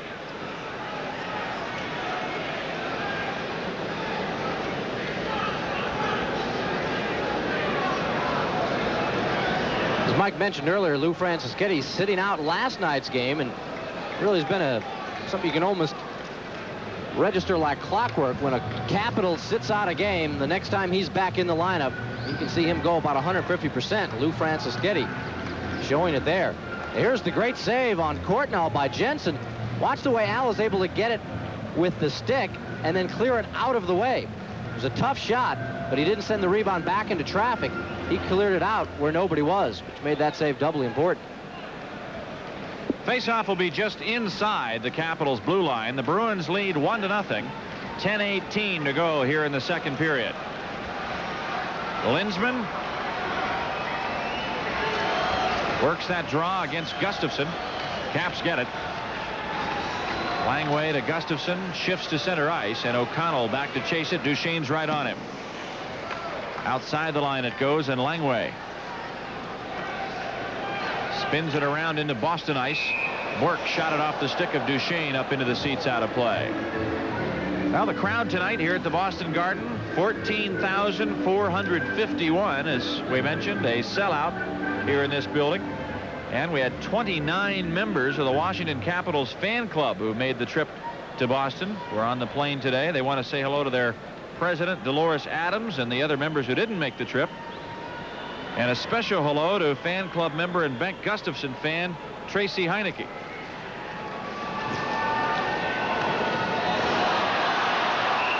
The Bruins' Burridge is spilled. We've got a minor penalty call coming up here against the Capitals. 2 for hooking. Bruins back on the power play. A break in the action with the score. Boston 1, Washington 0. I don't mind working hard, but I'll tell you how I feel. I'm working honest day, and I want an honest deal. This week, Safeway is saving you lots of money all over the store. Good deals on the kinds of things you need the most. Check it out in this week's ad. I work an honest day, and I want an honest deal. Safeway, America's favorite food store.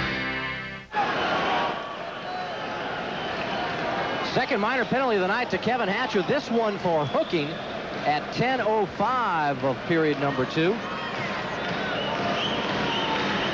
Little hook there trying to slow down Randy Burridge. And definitely slows him down by pulling him to the ice.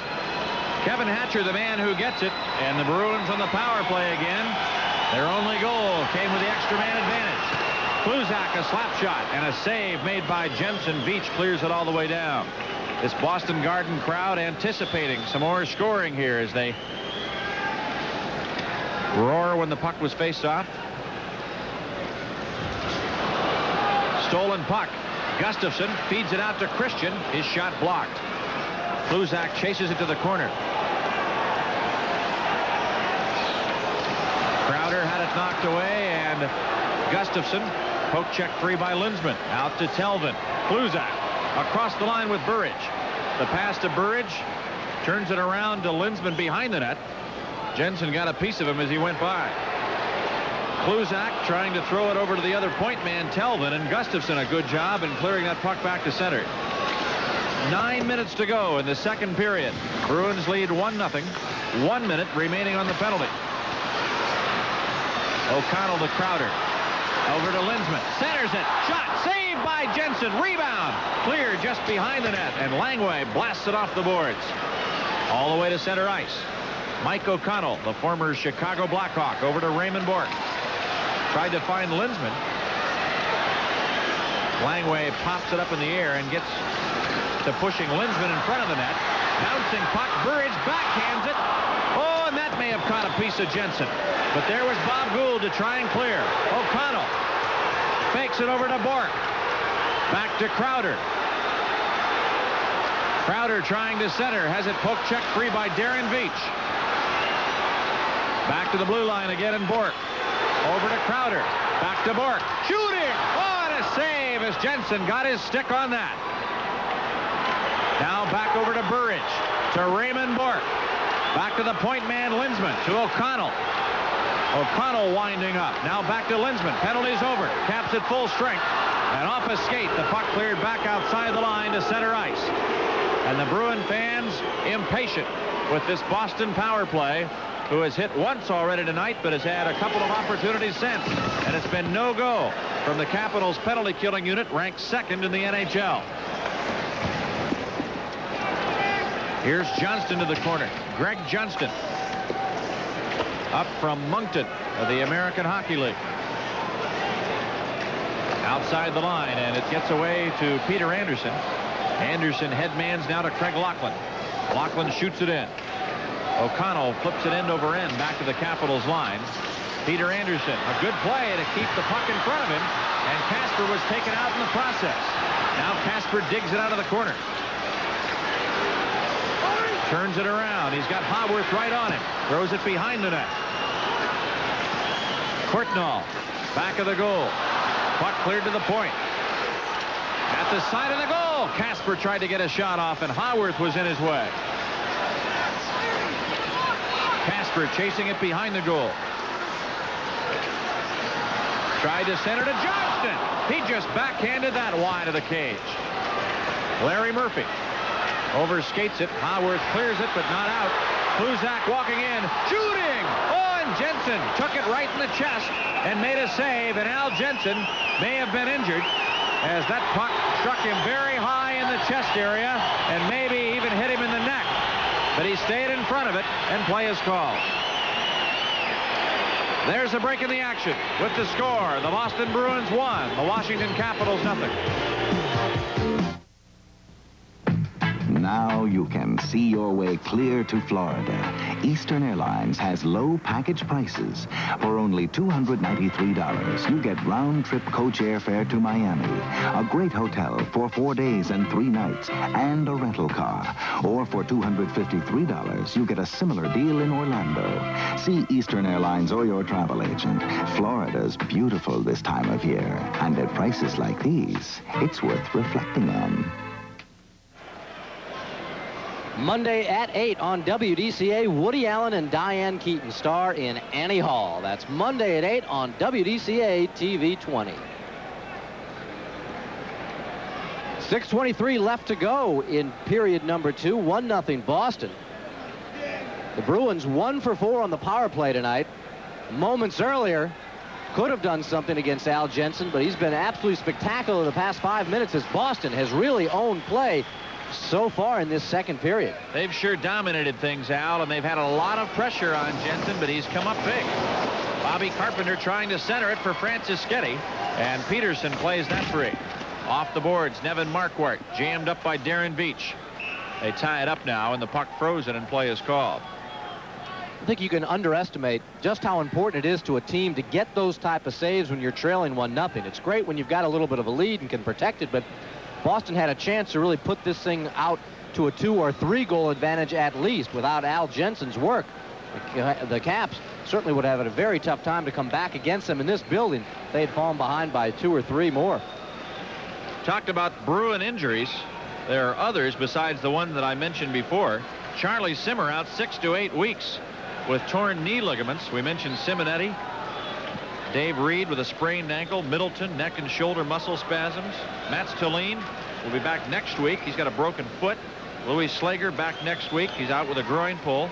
And Craig Nienhuis out with a bad knee. He won't return until next week either. And I think when you mention names like that, Al, you're talking about some key players for this Boston team. Taking a tremendous amount of talent out of this lineup, which is, I think, making this performance by Boston tonight even more spectacular. Here's Gartner, tried to wrap it around from the side of the net. Carpenter, a shot, right on goal. Save to Keens, and in the goal mouth scramble, O'Connell got a piece of it to clear it out. Marquardt jumps around Darren Beach. Jensen in the corner, involved in a collision as Schofield is going to start a fight now with Nevin Marquardt. Hasn't taken his gloves off.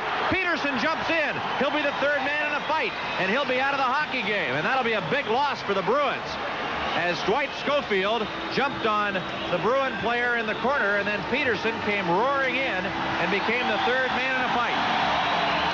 Nevin Marquardt was the man who really did a smart thing by not getting involved as Schofield wanted to go. Neither player ever dropped their gloves during the fighting part of it, but Peterson is out of the hockey game. And Marquardt was out of that pile before anything really really came to a conclusion. He started to skate to the penalty box, then came back towards Schofield. Schofield now being led in there by linesman Kevin Collins. Interesting to see how these penalty totals will come out. It seemed like Schofield was the aggressor in that. Marquardt not doing much in terms of way of throwing the punches. Here's how Schofield and Marquardt get in, and Marquardt with the elbow up. Schofield trying to run him.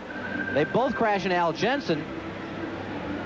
We could continue that going. You'd see how that did get with the gloves off. But you were right, Mike. The first man in there to try and pull Schofield off Nevin Marquardt was Barry Peterson. He would have to be considered the third man in. And with missing so many big goal scorers like Middleton and Simmer and Nienhaus so far, the loss of Barry Peterson to this Bruin club could really be a severe blow. Well, Dave Newell is explaining things now to Captain Rod Langway. And the Bruins' Raymond Bourque. There is Marquardt. Talk about an unusual name, Nevin Marquardt. But he got the name. He was named for Bob Nevin, who used to play for the Leafs when he was growing up in Toronto. Idolized his father, evidently idolized Bob Nevin. Maybe it was his mother. I don't know. They named him Nevin Marquardt. He's already got 45 minutes in penalties this year, so he's a guy who doesn't mind mixing it up a little bit. I wonder what they will give to Marquardt as opposed to what they will give to Schofield. I would think Schofield's going to get something for instigating the fight, for being the aggressor in the fight. He's got to get at least 5, but I doubt that they will give that to Marquardt. He really didn't do anything back. Well, before all that action took place, at the other end of the ice, Doug Keens was stopping Bobby Carpenter. See the bouncing puck. Carpenter able to get not as clean a shot away as he wants, but made it dangerous there was the way Francis Sketty was coming in. He had the feet taken out from under him. We've got the penalty calls coming up right now. It does not look good for Washington as they've given Dwight Schofield a 5-minute major for fighting, while Nevin Marquardt only handed 2 minutes for roughing. And it looks like Barry Peterson is staying in the game because he's walking over to the Boston bench. Well, that's what I don't understand, Al, because I wish we could see that part of the fight again, because when it got going, Peterson rushed right in and was the man who was an aggressor in that situation. They're going to call Marquardt's penalty charging, but there should be, I think, no question that Barry Peterson was the third man in. It doesn't matter if it's an actual fight. It was an altercation, and Peterson was the third man in. He's out of the game. See, that comes in the situation where there's really no judgment call there. It's in black and white. You go in there in an altercation, it is absolutely automatic. No matter what your intentions were, you could be going in there to make peace. If you're in there as the third man, you're automatically out of the game. Now, there goes Peterson. As you can see, Schofield and Marquardt were right there, and Peterson jumped right on top of there. Very, very clear cut. I don't think the Capitals are debating so much the extra time to Schofield. They may understand that, but they've got to be angry that no penalty given to Barry Peterson. Absolutely. I think it's very correct, as you point out, Al, that Schofield gets 5 for fighting. Marquardt started it by charging, but Peterson should be out of this game right now. A minor penalty, which would offset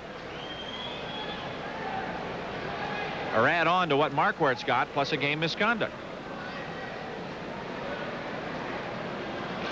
Well, there are 4 Capitals out there and 4 Bruins. Schofield is off for 5, Marquardt off for 2, and Peterson is still in this game. And the Bruins lead 1-0. Equal sides then. Puck cleared up over the glass and into the seats until Marquardt comes out. And then Schofield will have the rest of his time to serve, and it'll take up just about all of the remaining time here in the second period. And that really presents the problem for the Capitals and the penalty killers, because here we've got a lot of open ice to work with, which may be working to Washington's advantage, but the way the Bruins then will be able to have that power play almost to the end of the period, and even if they score, because it is a major penalty to Dwight Schofield, he will not come out of the box. So the Capitals will be shorthanded for the rest of that time, no matter how many times Boston scores. And at the end of a period, those goals magnify themselves. Gartner on the right, Carpenter at center, Anderson with Murphy. Defensively, the Bruins have Cote with Kluzak, Linsman with Crowder.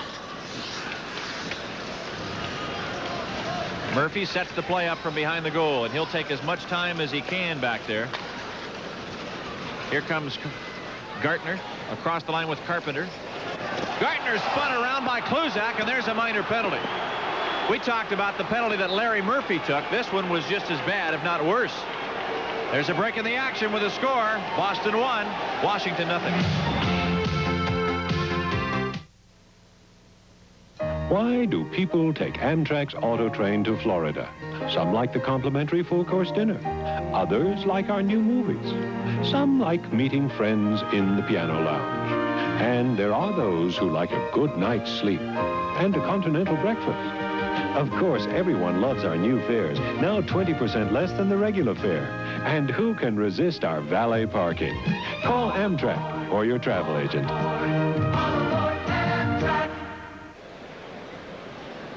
Well, Gordy Kluzak off for tripping at 14:56 as Mike Gartner saw the opportunity, cutting around him, and Kluzak, beaten on the play, resorted to trying to take his skates out. Now it is 3 Bruins, 4 Capitals. So the Caps have a power play here for a minute and 25 seconds. This becomes very important for Washington. A chance to get this game tied up with a 4-on-3 situation. They should be able to get themselves a pretty good shot here if they are patient and work it around to the right man. So with the penalty time still to be served by Schofield towards the end of this period, a tie hockey game is very important for Washington. And very possible at this point, because we've got a 4-on-3 out there right now. Here's Gartner to set it up. Larry Murphy will be the man back at the point. Dave Christian is planted in front with Gustafson. Murphy winds, fires just wide. Gartner chasing the rebound. It does not come outside the zone as Murphy got over there. Now Murphy back to Christian. To Murphy. On the run, a shot, and a go! Larry Murphy took the drive on the fly, and the Caps used the power play to tie the game at 1-1. As he has done in the past, Larry Murphy comes through on the power play with a shot that has become a real typical one for him, getting himself right in the middle of the action, putting himself evenly in front of the goaltender, coming in a little bit up above the face-off circle, knowing he's got the time, but look at the quick release. That's the key to it.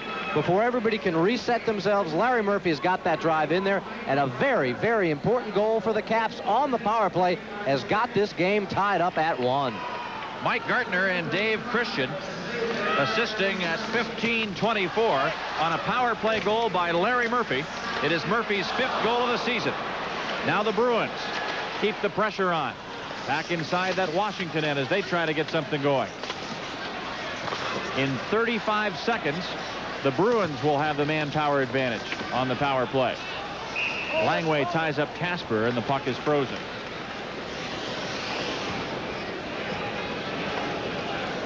Rod Langway back in action for the Capitals after missing about 3 weeks worth of service because of a knee problem that did not require any sort of surgery, but he now has to wear a knee brace and will for the rest of his career.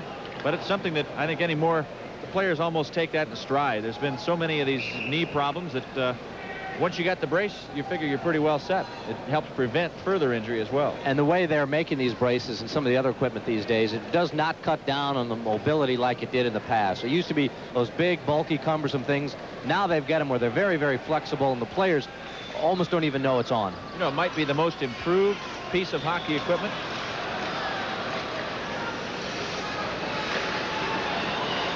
Carpenter cuts across the line. He's by O'Connell, but Bork takes it over. Haworth dekes his way in. O'Connell in front of the net, pushing Carpenter out of there. Carpenter tries to move the puck free. It's loose, but O'Connell is able to freeze it again.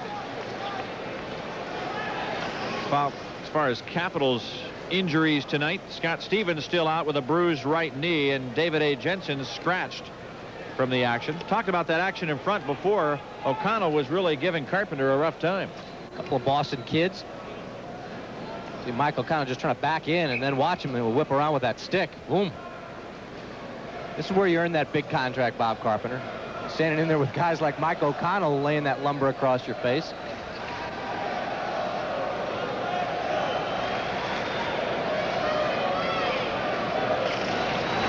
Telvin from the draws. Derlego won it.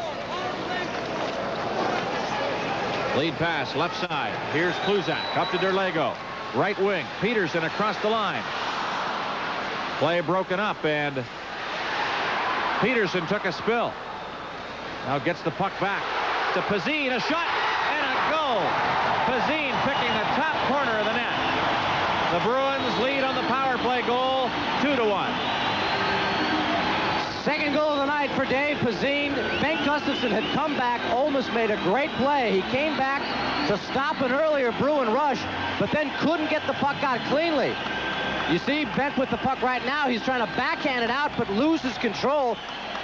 The Bruins quickly turn it to Pazine, who makes an absolutely perfect sniper shot high to the glove hand side of Al Jensen. A very critical play at this time in the hockey game for the Bruins. Time of the goal, 16:38. Dave Pazine, second of the night on the power play, 5th of the year. Barry Peterson, who we don't feel should even be in this game, gets the assist. And the Caps still a man short because of the major penalty to Dwight Schofield that has 2 more minutes and 35 seconds left to go. Power play continues for Boston. Christian steals and sends out to center ice. Kluzak bumped off the play. Holds that puck. Starts out to the center line. Gets by Gustafsson. Right side. Langway tying up in the corner with Derlego. Puck frozen there now, and play is called. The rep on rookie Dave Pazine was certainly that he was a goal scorer. Big sniper as the #1 draft choice in 1984. Prince Albert, for the last couple years, had 68 and 64 goals in the season. So he was known for his offensive talents, and certainly showing it here tonight at the Boston Garden. Like any rookie, needs to work on his defense. But boy, if you can give him that type of production, he's going to have a long stay in this Boston lineup. Tonight is the 3rd game this year the Capitals have played against Adams division opponents. They are unbeaten with a victory and a tie to show for their efforts so far. Raymond Bourque on that power play with 2 minutes to go in it. Fires the shot wide of the net. Crowder centers it. And Burridge with a second chance of the night like that he's missed. A shot from the side of the goal. Jensen knocks that down. Here's Crowder. Out to Bob Gould. Off the boards, and he clears all the way down the ice.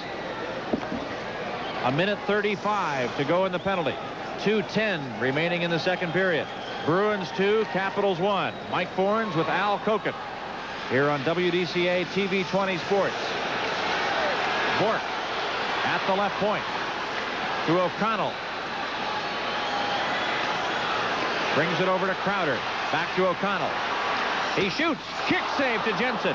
And the rebound sent out of there by Darren Beach all the way back to the Boston zone.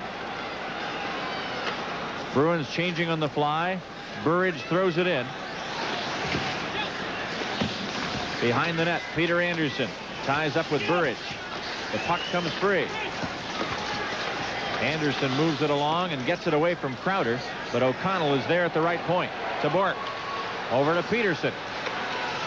Back into the corner again for Crowder. Back to the point for Raymond Bourque. His shot blocked by Carpenter. Peterson is in. Centered it. And Crowder missed a golden scoring chance from right in the goal mouth. O'Connell. Play broken up by Anderson. Bourque tried to clear it in. The Bruins have some immense pressure on the Capitals, and now Gould sends it all the way down. We're in the final minute of play in the period. Here's Bourque in his own zone with 14 seconds to go in the penalty. Unless there's a stoppage in play, we won't be seeing Schofield back for a while. Here's Johnston coming in. Goes to the corner. Schofield is out of the box now. Murphy carries in front of his own net, and now here comes Mike Gartner. Gets across the blue line. Gartner takes it behind the net. Played away by Bourque. He flips to center ice. Capitals back at full strength finally as 16 seconds to go in the period now. Gartner chasing Bourque in. Duchesne to the corner. 5 seconds to play. Back to the point. Langway's shot deflected right on. Saved by Keene. Gustafson a shot. That's wide of the mark. And that's the end of the second period as the siren goes. And after 40 minutes of play here in the Boston Garden, the Bruins and Capitals exchange power play goals in the second period. Murphy for Washington. Pazine is second of the night for the Boston Bruins. And the Bruins have a lead of 2-1 over the Caps after 2 periods of play. Our live exclusive coverage continues from the Boston Garden in just a moment, right here on WDCA TV 20 Sports. If you just ask for a light beer, Give me a light. You never know what you'll get. Dogs. No, actually, Bud Light.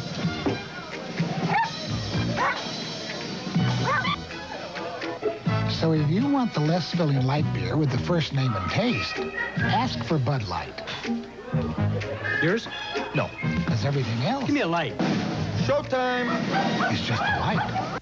You choose a bank that's close to home, right? Definitely. And a bank that's close to work. Sure. And a bank that's near shopping. You bet. Then your one bank must be Perpetual American, the only bank with over 50 full-service branches in Maryland, Northern Virginia, and the District. For all your banking, wherever you are, you'll find Perpetual American. No other bank gives you more convenience.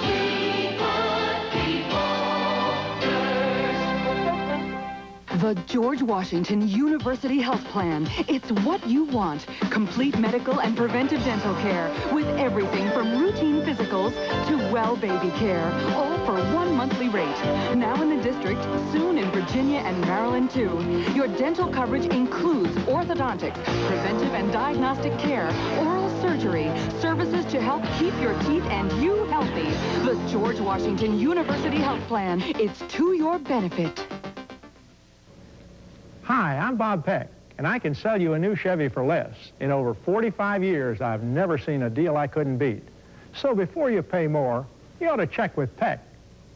You're under arrest. Upholding the law proves a difficult job when James Garner stars in Support Your Local Sheriff. Sunday at 2 on WDCA TV 20. Donald Sutherland, Elliot Gould, and Gary Berghoff star in the film that started it all. Take your shirt off and tell me where it hurts. MASH, Wednesday at 8 on WDCA TV 20. We played 2 periods from the historic Boston Garden in Boston, Massachusetts, and the Bruins lead the Washington Capitals by the score of 2-1. And welcome back to Washington Capitals hockey on WDCA TV 20. I'm Al Koken, and joining me as my first guest during the second intermission, man who's been red hot for the Capitals as of late, number 15, Alan Howarth. Alan, first of all, let me ask you a little about what went on the ice out there. Both Mike Foran and myself were sure that Barry Peterson was going to get a third man-in penalty on the little brouhaha between Dwight Schofield and Nevin Marquardt. What was the talk on the bench? Is that what you all were asking Dave Newell for? Oh, definitely. You know, it's supposed to be a rule, you know, in the league. When there's a fight going on, third man comes in, he's automatically out. But I don't know if, you know, Pedersen himself is too good for the refs to give him out of the game. I thought it was an unjust call. Everyone on the ice did too, and the whole team's. From that point on, you know, we don't know what went on.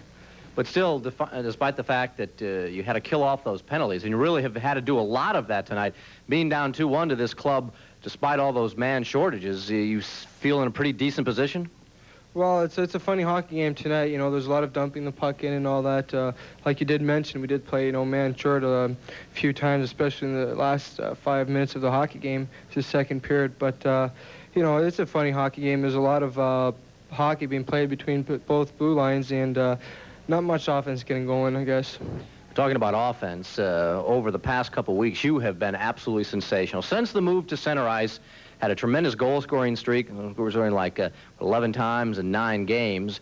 What is the change that center ice gives you in your offensive game? Well, it just has a point. You know, I played there junior before, and it's just that you have more open ice, and you know, instead of you know, looking to the boards and the defenseman, you got both wingers on both sides, and you got a kind of an open ice there. So I guess, you know, I was used to center iceman, and for me, it was a good change. working with Craig Laughlin and Greg Adams got to help also. Oh, definitely. You know, they're playing very well, too. Craig is playing incredible good hockey, and Greg, too. I mean, both of them are playing so well. As a line, you know, so far we've been playing very good. Understand a wedding coming up on Christmas Eve. Congratulations to you on the engagement and for a good start so far to this season. For being our guest, Alan Howarth has got a Citizen's Watch from Kay Jewelers. Thank you, Alan. Thank you. Alan Howarth has been our guest during this first intermission. Capitals assistant coach Ron LaPointe due up next when Caps hockey returns on WDCA TV 20.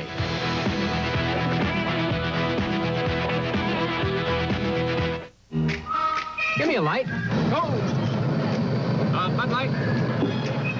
If you just ask for a light beer, you never know what you'll get. Give me a light. Bud Light. So if you want the less filling light beer with the first name and taste, don't just ask for a light beer. Give me a light.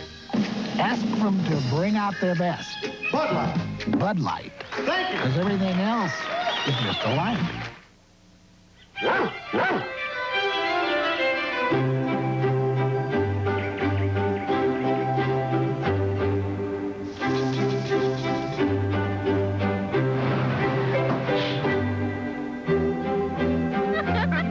Banker is America's largest full-service real estate company. And these days, you don't get bigger unless you do it better. Coldwell Banker, the home sellers, a member of the Sears Financial Network. Announcing Circuit City's Super Sale, a sale where video, audio, and consumer electronics are marked down so low, some people won't let anything stand in their way to get there. This RCA VHS VCR is just $239. So no matter how you get there, get there. Mr. Kreppel. But where's Mrs. Kreppel? Circuit City's Super Sale. Honey, the microwaves are over here, see? At K. Jennings Springfield Toyota, our goal is complete customer satisfaction. Our team of sales and service professionals work with you to give you the best price on the best Toyota cars and trucks for your needs, backed up by the best Toyota service after the sale. If you want the best, get with the winning team at K. Jennings Springfield Toyota. She's the first. She won't stop until she's the best. Nice shot. Oh, thank you. Nice. Nice. Nice. It's a 2-1 hockey game after 2 periods of play with the Boston Bruins on top of the Washington Capitals from the Boston Garden in Boston, Massachusetts. Welcome back to Caps Hockey. I'm Al Koken, and it's about time we finally get a chance to chat with the newest member of the Capitals coaching staff, assistant coach Ron LaPointe. Ron, nice to have you with us, and particularly since you were a man close to the action down there. We talked to Alan Howarth about it. Why is Barry Peterson still in the game? Very disputable call, no question about that, Al. You know, we admit Schofield was in there, he was involved, but you know, definitely Barry Pedersen was third man in, and it's surprising he's still in the game. Well, let's talk a little bit about your duties. Joining the coaching staff with Brian Murray and Terry Murray. Last year they had players communicating between Terry and the bench. This year you're doing that. But you also are a guy who can give a little instruction. What specifically are your duties back there during the game? Well, it's a lot different. Like a player behind the bench, very hard for one of your peers to criticize you or to come on strong. And I'm a pretty forceful type person, and it's my job to point things out to the guys, both positive and negative. And if it's necessary, maybe to shake them up a bit and, you know, get them going. We'll try to do that too. And Terry relays the message from upstairs regarding, you know, the way the other teams are forechecking to start a game, the way they're using a power play. And I relay that to Brian, and in turn, Brian relays it to the players. Do you have to does it take you a little time to feel comfortable doing that, for the players to feel comfortable with you? Oh, I think that's a very good question, Al. I think it's like a rookie, a hockey player, a rookie coach is the same thing. You have to develop a rapport with the players, and you know, they have to have a bit of respect for you as much as you have to have some respect for them. Also, considering you mentioned a rookie coach, getting a tour around the league now, talk about how when a kid comes in from juniors, the pace is a little faster. Do you have to kind of adjust yourself to the NHL game after coaching for so long in junior hockey? I think more the game is still, it's on 200 by 85, as we say. I think it's except in this building. Except in this building, you have to adjust to a different mentality. Maybe, you know, you're talking to older guys than in junior. You can't really be as forceful as you are in junior. You have to, you know, explain things. The guys ask more questions. They're more knowledgeable, and you in turn have to be more knowledgeable yourself. You had such an outstanding career with the Shawinigan Cataracts, also coaching the Canadian junior team in the World Cup competition over in Finland last year. Do you miss junior hockey a little bit? Do you miss working with the real kids, giving them that real basic instruction? Well, you miss that a little bit because, you know, you're used to being the man in charge and, you know, doing exactly what you want to do. That's a learning process for me also. But the NHL and our team is becoming so much younger. Kids like Hatcher and David Jensen, and they're no older than some of the junior kids, and you have to treat them exactly the same way. Ron, you've been a great addition to the Capital staff, and we're glad we finally had a chance to chat with you on WDCA tonight. Thanks very much, Al. Ron LaPointe, the newest assistant coach for the Washington Capitals. We'll be back with more action from the Boston Garden after these messages.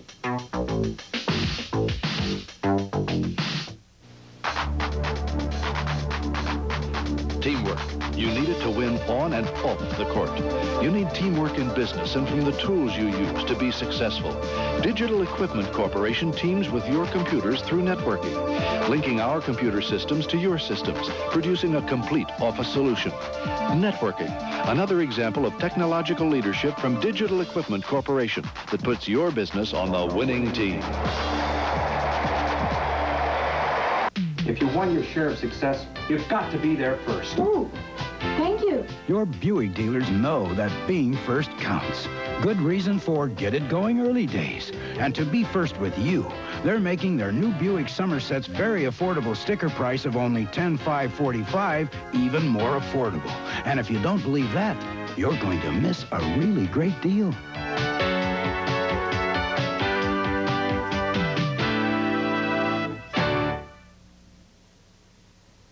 Why do people take Amtrak's auto train to Florida?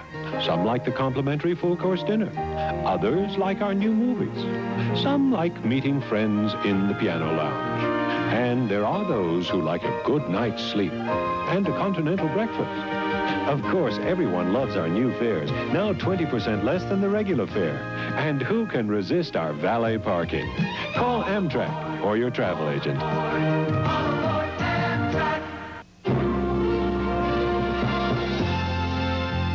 Today, conducting your financial affairs can be endlessly rich in scope and variation. It takes talent, experience, years of practice, or, very simply, a record of masterful performance to back you up. Why go it alone? Leave it to the financial professionals to make the money you work hard to earn perform better for you. Citizens Bank of Maryland. The Boston Bruins have the lead by a score of 2-1 over the Washington Capitals after 2 periods of play, and all 3 goals in this game have come on the power play.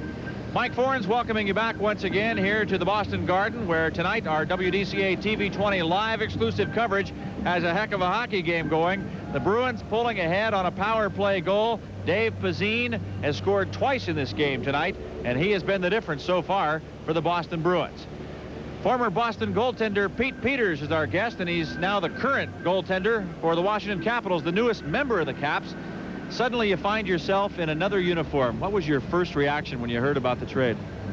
Well, I was, first it was a shock because, you know, I thought I'd been playing fairly well this year, but then when I asked Harry who was the team I was going to, and they said Washington, I was ecstatic because not very many times do you get traded twice in your career and go from a winner to a winner to a winner, so I was very happy. That's right, going back to your beginnings with the Flyers and then to Boston. How about now going to Washington, a very defensive team? That's got to make you smile. Well, that's a goaltender's dream to have a team like Washington in front of you. You know, there are some nights when the team might start out a little slow and you'll have to hold them in, but, you know, I'm so impressed with Washington after, you know, the past 3 years. It's just outstanding defense. The forwards come back. The defensemen are big, they're strong, they're well coached. It's an all-around great organization. Although Pete Peters is now a Washington Capital, he sure must have the book on all these Boston Bruins. And I want to ask you right away about Dave Pazine. A good game for him tonight. Well, he's getting on the scoreboard. He's got it rolling the last 3 or 4 games. And Harry Sinden and Tom Johnson, his first year in camp a couple years ago, they thought that he could be the goal scorer he was in juniors, and if this is any indication, they could have themselves a gold mine. Barry Peterson is not your teammate anymore, Pete. What's he doing still on the ice in this game? Well, You know, he should have been third man in. There's no doubt about it. I don't know what the official was looking at. And I know Terry Murray jumped up right away and looked for a supervisor upstairs in the box across the ice. There's no justice in this game sometimes, but that's how it is. You must be excited about thinking about wearing a different uniform. There's talk about you may be playing as early as Tuesday. I don't know if you heard anything about when we'll be seeing you actually in the nets. Well, they did hint towards Tuesday. I think they want me to practice with the team. I'll be flying into Washington tomorrow with the team Sunday morning. We'll practice that day, practice Monday, and play Tuesday. And they've hinted towards Tuesday. Pete, real quickly, would you have wanted to play in this game tonight? This seemed to be a dream matchup. We could have seen you and Pat Riggin against one another. I don't know. I don't think that would have been fair to Pat or myself. I think I'm sort of happy the way the situation is set up because, you know, I think both of us have to get acquainted with their teammates. Well, we'll be happy to wait until Tuesday night then. So thanks so much for coming by, and Caps have a tough third period to go here in a tough game. They can do it. I've seen them play some great games, and by no means are they out of it. They're only 2 goals down. I mean, we're only 2 goals down, and you know, they've got the scoring punch. All they have to do is get 1 period together, tie the game, win it in overtime. Thanks, Pete. Pete Peters, our guest, the newest member of the Washington Capitals. The Bruins have the lead 2-1. We'll be back with the third period right after this.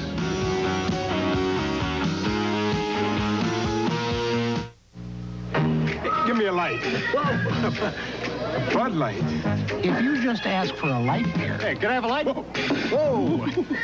You never know what you'll get. Give me a light. No, Bud Light. So if you want the less filling light beer with the first name and taste, don't just ask for a light beer. Give me a light. Ask them to bring out their best. Bud Light. Bud Light. Because everything else is just a light. This is Bob Peck Chevrolet. Minutes from D.C. and 2 blocks from I-66 and Metro, where you can buy your new Chevy for less. So before you pay more, check with Peck. Come into Burger King and play the $14 million winning taste game, where fabulous food and cash prizes abound. The odds of winning a prize are a fantastic 1 in 7. Imagine what you could do with $1,000 a month for the rest of your life. Buy yourself a little house in the country, a second car, take up a hobby, or invite a friend over for dinner. Play the Burger King winning taste game, where you can win $1,000 a month for the rest of your life. It's at Burger King now.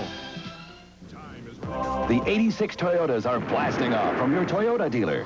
And right now is the time to land a great deal on the all-new 86 Toyota Celica. Come experience Celica's new front-wheel drive, its remarkable new 2-liter twin-cam 16-valve engine, and Celica's sleek new aerodynamic style. We're out to break every sales barrier, so hurry. Get to your Toyota dealer right now and take off with a deal that is out of this world. 86 Toyotas and high-flying deals. Who could ask for anything more? The Bullets meet Patrick Ewing and the New York Knicks live from Madison Square Garden Tuesday at 7:30. Catch it on your Emmy Award-winning sports station, WDCA TV 20. Are you nuts? James Caan seeks revenge on a traitor when Robert Duvall co-stars in The Killer Elite. Thursday at 8 on WDCA TV 20.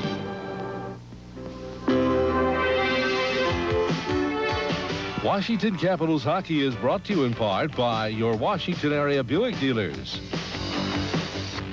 By Providence Savings. And by Burger King. Come in and play the winning taste game.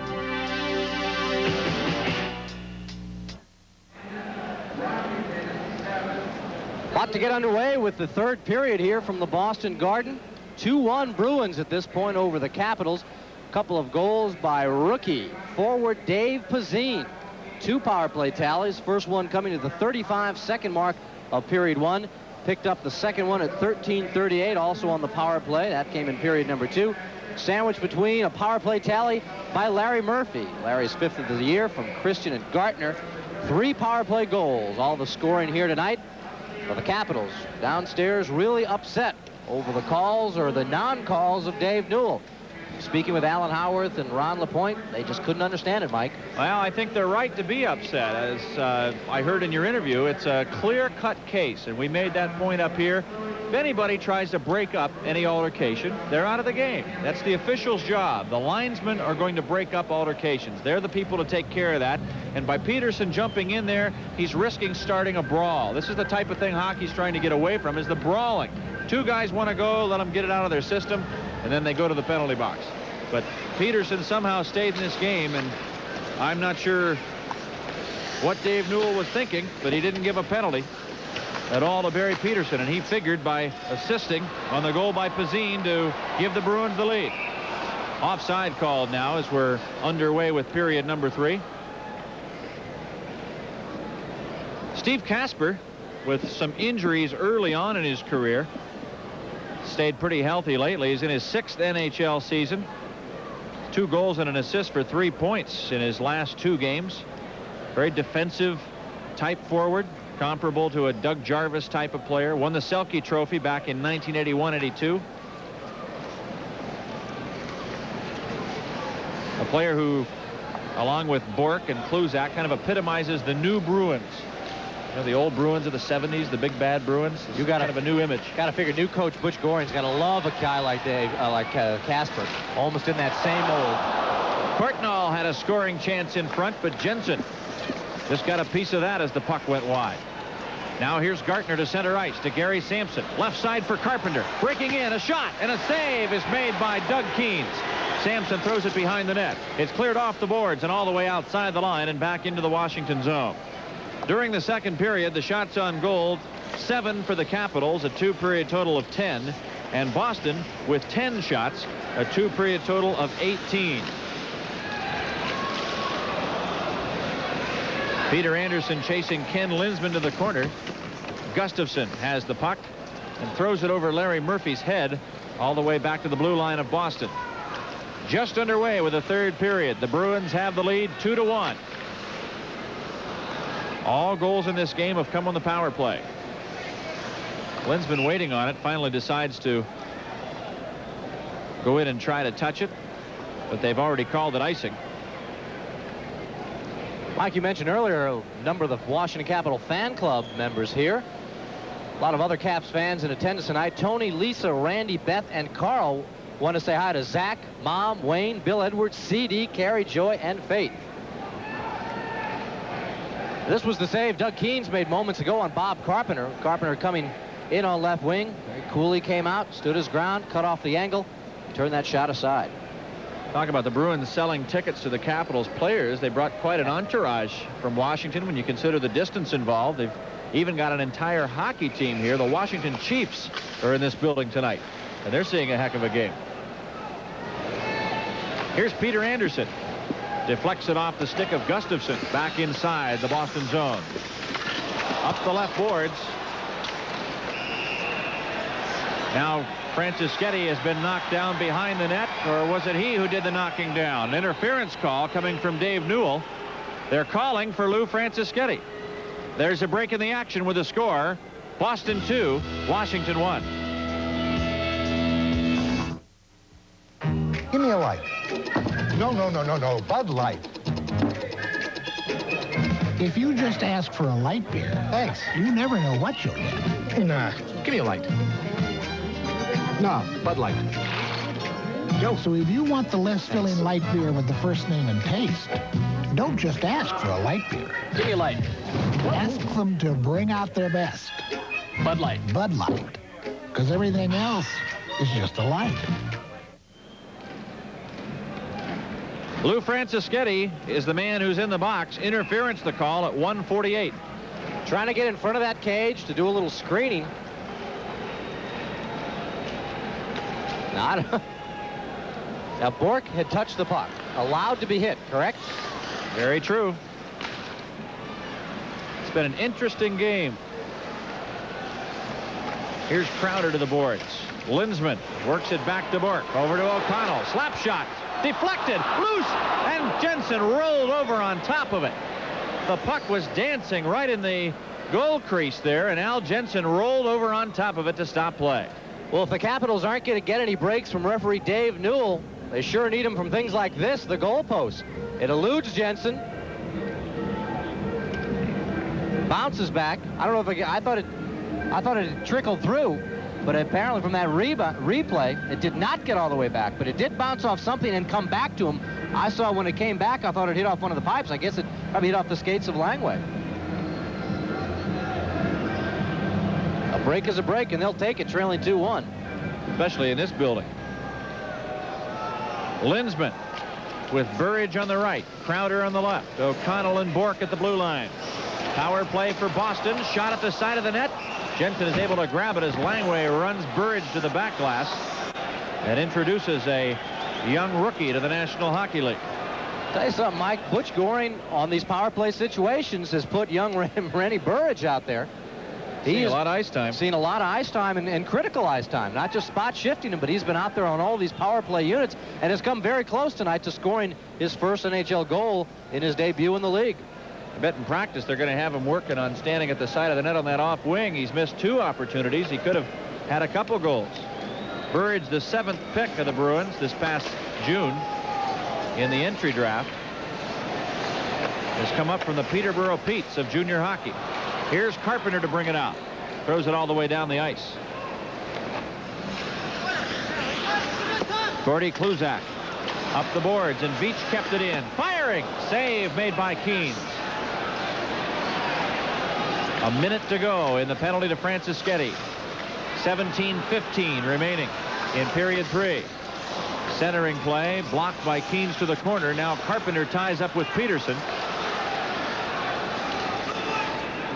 Telvin sends it up the boards, and here comes Peterson to center ice. Throws it off the glass. It bounces back to the corner.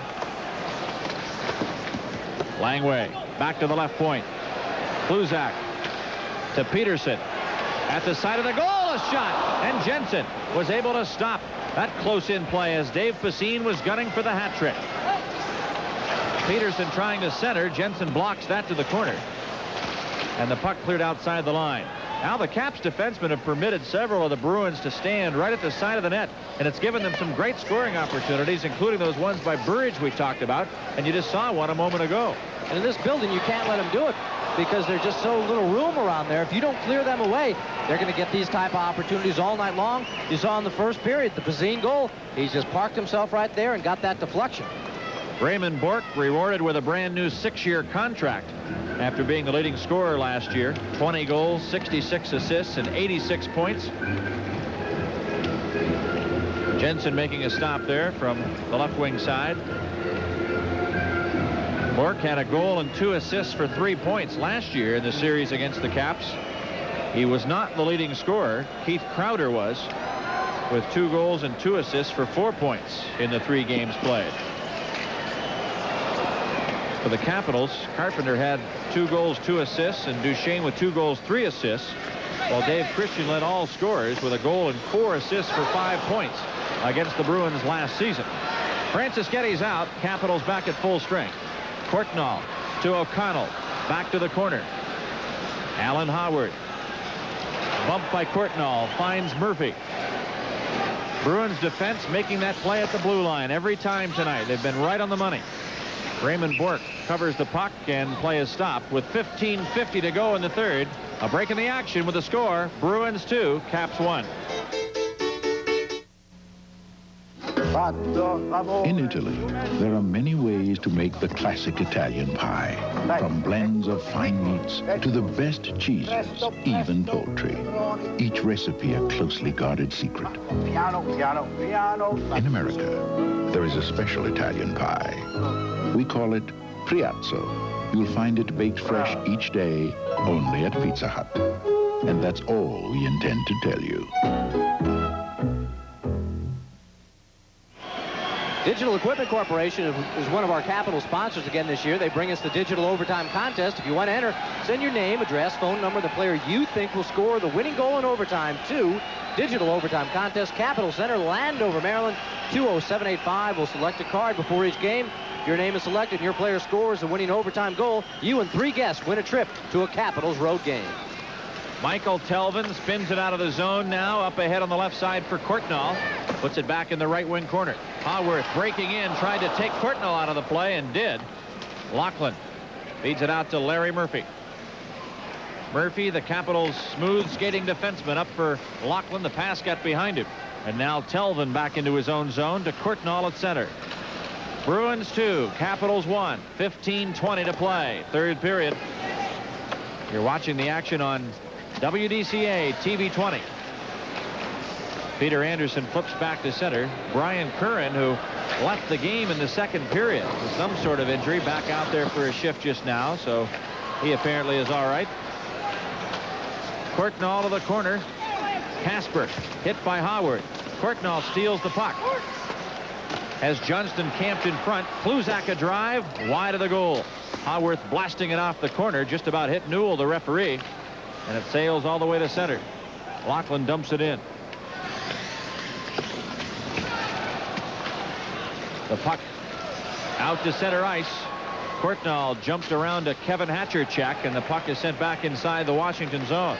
Langway skates in after it to Bobby Gould. Gould with a beautiful backhand goal last night against Vancouver. Minor penalty call here as Gustafsson is hooked off the play, and the Capitals will have the power play opportunity. Heading to the box is going to be Ken Lindsman. There's a break in the action with a score. Boston 2, Washington 1.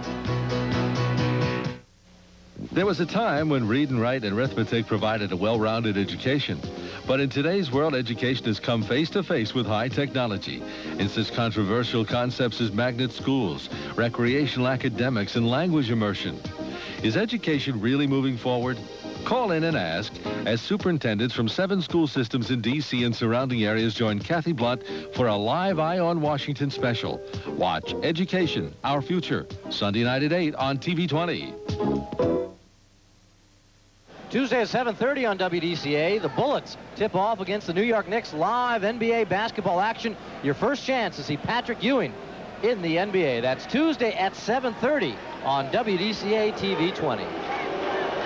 Well, the Capitals coming off 2 victories, 5-2 against the Oilers on Tuesday, 5-3 against Vancouver last night, trailing 2-1, and right now have a power play and a chance to tie this game. Lindsman off the ice for hooking at 5:38. Gustafsson over to Murphy. Capitals power play is 1 for 3 tonight. Gustafsson again to Murphy. Slap shot. Hit Bork and bounces back to the boards. Christian into Lachlan. Back to Dave Christian. Craig Lachlan in the corner. Bumped off the play. The puck goes over to Gustafsson. Gustafsson holding that puck to Murphy on the fly. A slap shot. There we go! Larry Murphy's second of the night. Second on the power play, 6th of the season, and he did it on the same play, Al, that they used before, taking that shot on the fly. Mike, you could see him cock his stick back. See it up there? See him by the blue line? See how he's got that stick back, waiting for the pass from Ben Gustafsson? He's got it ready, just like a trigger of a gun, ready to fire, and he does it with Craig Lachlan and Mike Gartner in front to provide a little bit of a screen. You know, they talk about in tennis, always get that racket back. Same thing on power play hockey. Get that stick ready to fire it away. Murphy does it again tonight and has got the Caps back in it at 2-2 with 13:52 left. Well, they're giving the goal to Lachlan. Murphy and Gustafsson get the assists at 6:08. I thought that Murphy had scored, but evidently Lachlan had touched the puck on the way home. It was a high shot and it went in the net high. But they give the goal to Lachlan. So Craig Lachlan gets the goal on a Larry Murphy setup. High shot by Sampson. The game is tied at 2 goals apiece. For Craig Lachlan, that is his 4th goal of the season.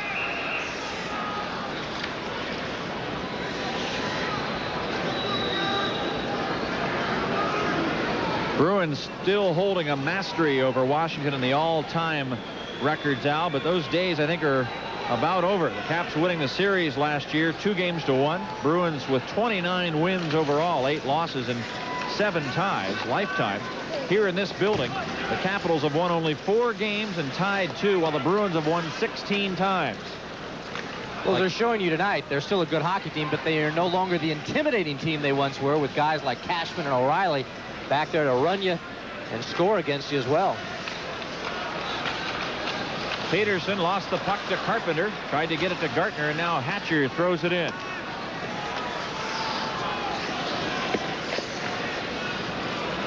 Puck cleared back to Kevin Hatcher.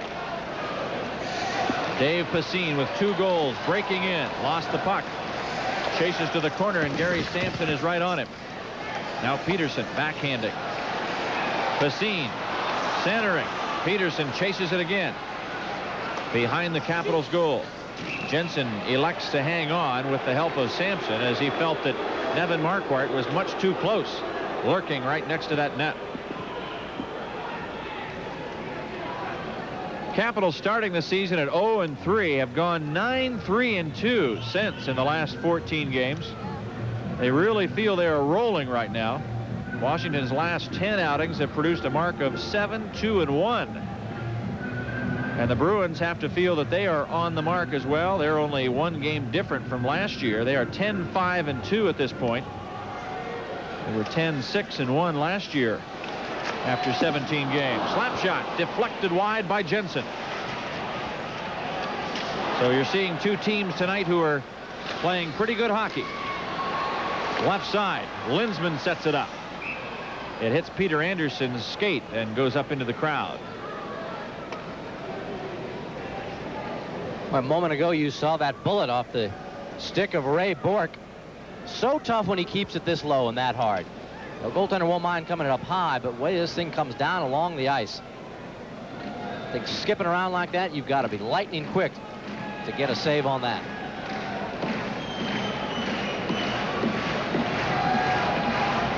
Capitals trying to go above the 500 mark on the road here. If they can take a lead over the Bruins. The game is tied at 2 goals apiece. 12:15 to play in the 3rd period.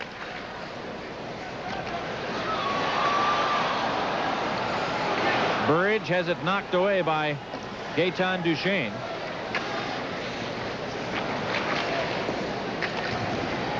Here's Bobby Gould. Turns it around. Larry Murphy racing in on the right side.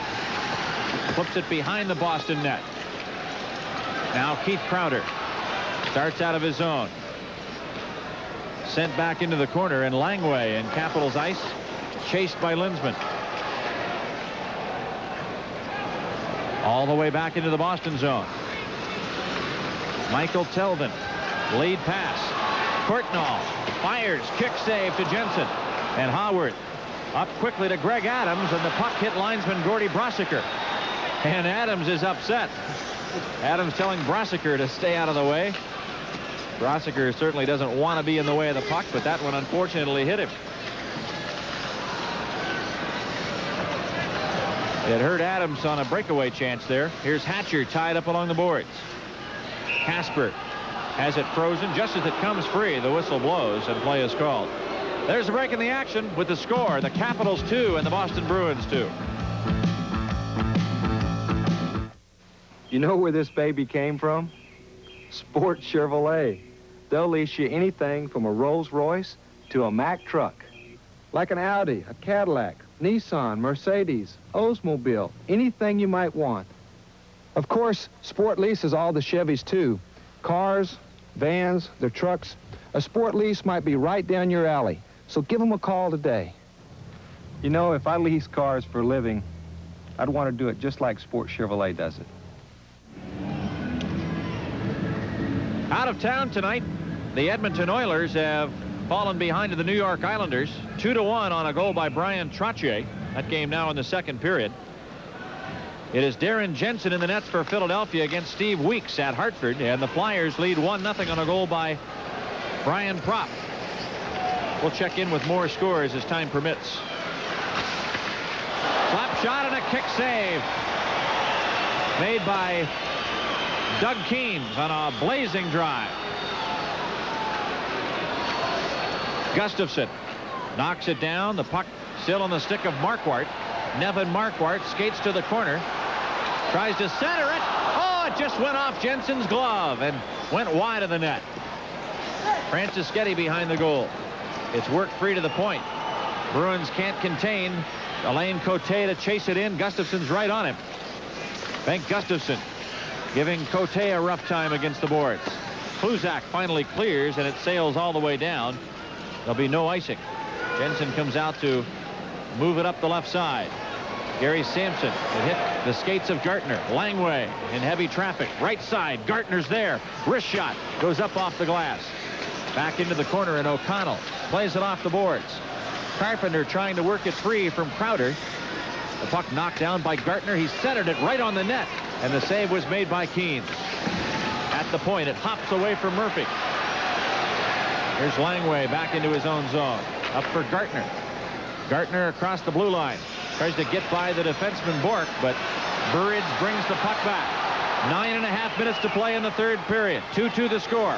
Burridge trying to center. Taken behind the goal now by Lindsman, and Carpenter works to the point. O'Connell shooting. Pad save made by Al Jensen, and O'Connell has to chase it back to center ice. Murphy over to Rod Langway. Greg Adams, right wing pass for Gartner's too long, and Courtnall's back to take it. Gartner took him out of the play, and the puck is covered, and play is called with 9:03 left to go in this game. The New York Rangers are playing at Montreal tonight against the Canadiens, and it is 1-1 now. Real key to this save was the way Rod Langway moved Randy Burridge away. You can see Langway, he's just trying to get Burridge out of the sightlines of Al Jensen to give Al a much clearer shot at the long drive coming from O'Connell. And there's the great kick save by Keynes on a real rocket by Davey Christian. But those goaltenders really want you to make sure they give that sight line. Rare when you get beat by a shot far from the point, but what isn't rare is when it tips off somebody's stick or they get screened, and that's what Langway did to help out Al Jensen. Now the Bruins will be keeping an eye on the Buffalo-Quebec game tonight. They're scoreless, but they've finished one period of play at Quebec, what normally you would think would be a high-scoring game. It is scoreless so far. Back in the corner, Greg Adams goes to pick it up.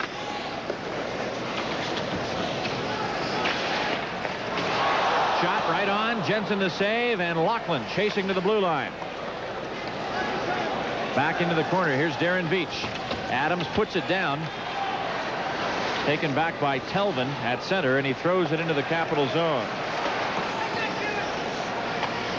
Lachlan to Howarth, left side. It went too far for Adams, who would have been offside with an offside pass had he taken it. Play is called. There's a break in the action with a score. Capitals 2, Boston 2. Who's ready to unleash the most powerful small 4x4 ever to beat up a mountain? Who's ready to unchain more horsepower than any small 4x4 ever? Who's introducing the first 4x4 gas turbo in America? Toyota's who? The 1986 Toyota 4x4 Turbo. With all-new high-track independent front suspension for even more comfort. It's the who's who in 4x4s. Who could ask for anything more? Toyota. The high-flying Quebec Nordiques invade the Capitol Center Saturday night, November 23rd, 7:35 game time.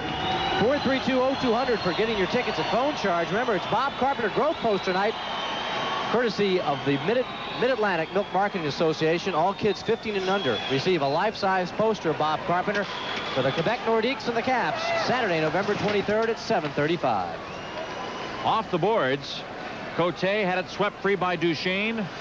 Right side, Murphy from the point, a high shot. That's off the glass. Langway jams up with Pacine, and Peterson works it loose. Kept in by Doug Jarvis. Marquardt sends it off the boards back to center ice. Langway over to Gaetan Duchesne. He dumps it in.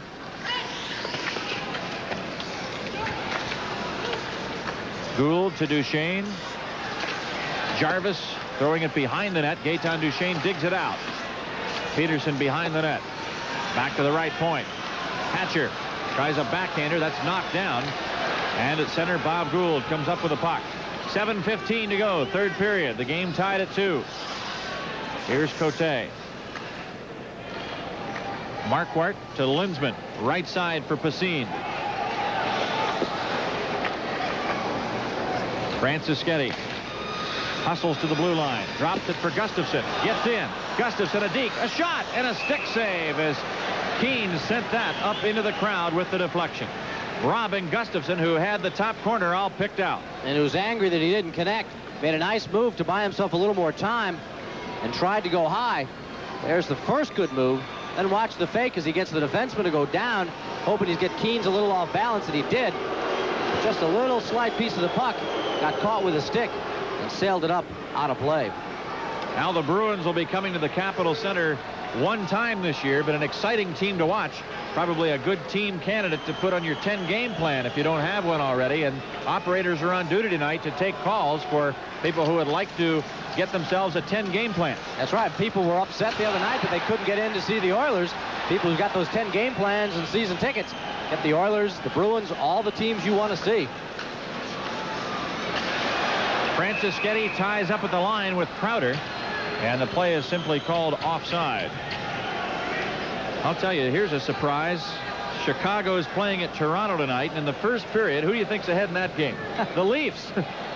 Gary Lehman and Greg Terrion have scored for Toronto. Bernhardt in goal for the Leafs. Murray Bannerman for Chicago. It's 2-0 Toronto over Chicago. That in the first period of the game. New Jersey is at Calgary tonight. Alain Chevrier in net for the Devils, and Reggie Lemlin for the Flames. Bozek and Beers have scored to give the Flames a 2-0 lead over the New Jersey Devils. And Vancouver visiting St. Louis tonight. Walmsley against Frank Caprice as the Canucks continue their road trip. The Blues have goals from Fedorko and Ramage, Taylor Hall for the Canucks, and Thomas Gradin. And that game is tied up 2-2 in the first period. And that's the score here as Butch Goring trying to match wits and lines with Brian Murray tonight. 6:25 to play in the third period. Dave Facine with a pair of power play goals. Larry Murphy his fifth, and Craig Laughlin his fourth. That's the scoring story. Tie up at the side of the goal now as Carpenter and Sampson get pushed around in the goal crease. The red light flickered there briefly as the puck, I think, hit the back of the netting and fooled the goal judge, but he quickly turned it off. At that angle, it couldn't have gone in. And it popped up, and keep an eye on what Carpenter does. He takes it with his hand and tries to jam it down in front, and it comes trickling down there by the post. And he tried to sneak it through the pads there. Carpenter quickly with that hand to bat it forward. You can do that to yourself. You can't bat it into the goal, but you can take that with a hand and pop it on down to yourself. I'll tell you, a game like this, you can understand how you'd be gripping that trigger because there've only been 4 goals scored, and this is still a very tight hockey game. I tell you, in a game like this, I'd like a little protection around me too if you flick on that light with Washington scoring something controversial. Well, the minor officials are always impartial about their duties. He quickly turned that light back off. Here's Langway, a shot. Save. Rebound taken by Carpenter at the side of the net. Casper tying up Carpenter behind the goal. Now Sampson going to the corner, and Gartner tries to work it free. The Caps have kept pressure on the Bruins here for the last few moments in the third period. Less than 6 minutes to play.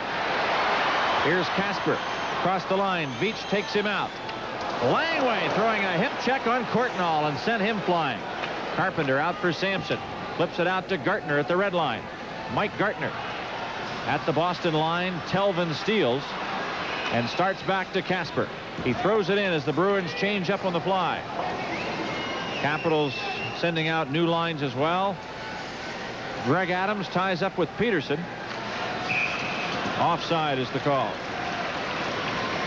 There's a break in the action with the score. The Capitals 2 and the Bruins 2.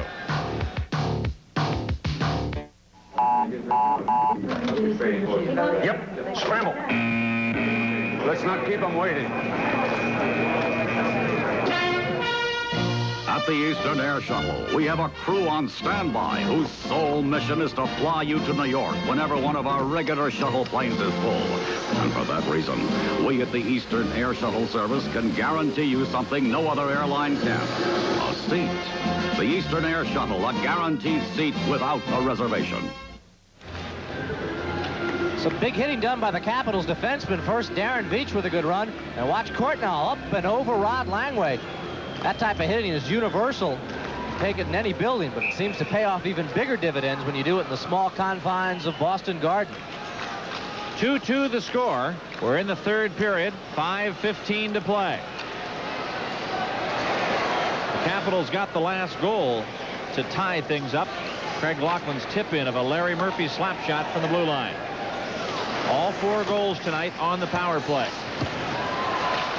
Kluzak keeps it in. I'll tell you how both teams will be afraid to take a penalty, the way the power plays have been clicking tonight. Howarth has it poked free back to center.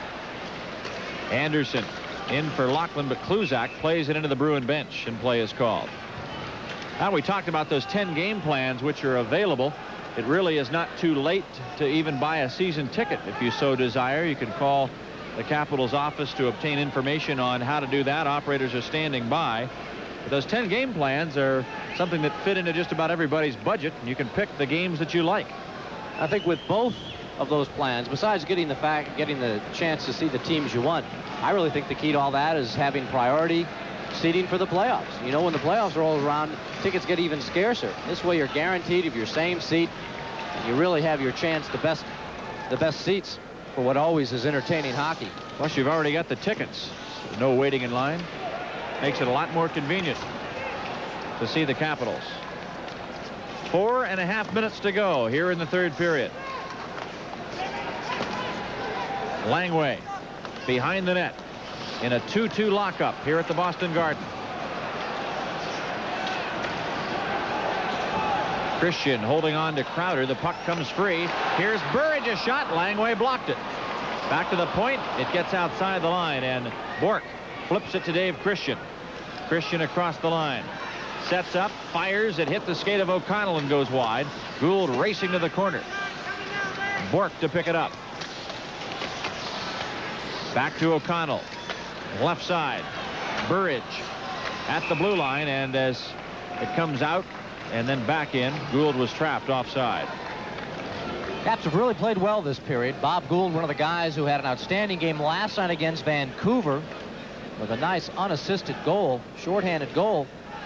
They had to be tired. It was not necessarily a real physical game, but enough where they put a lot of effort in. Boston with the night off last night, so they were well rested, but got to admire the conditioning of the Capitals. They've come on very, very strongly in this third period and have really dominated play, much in the manner that the Bruins took control in the first 2 periods.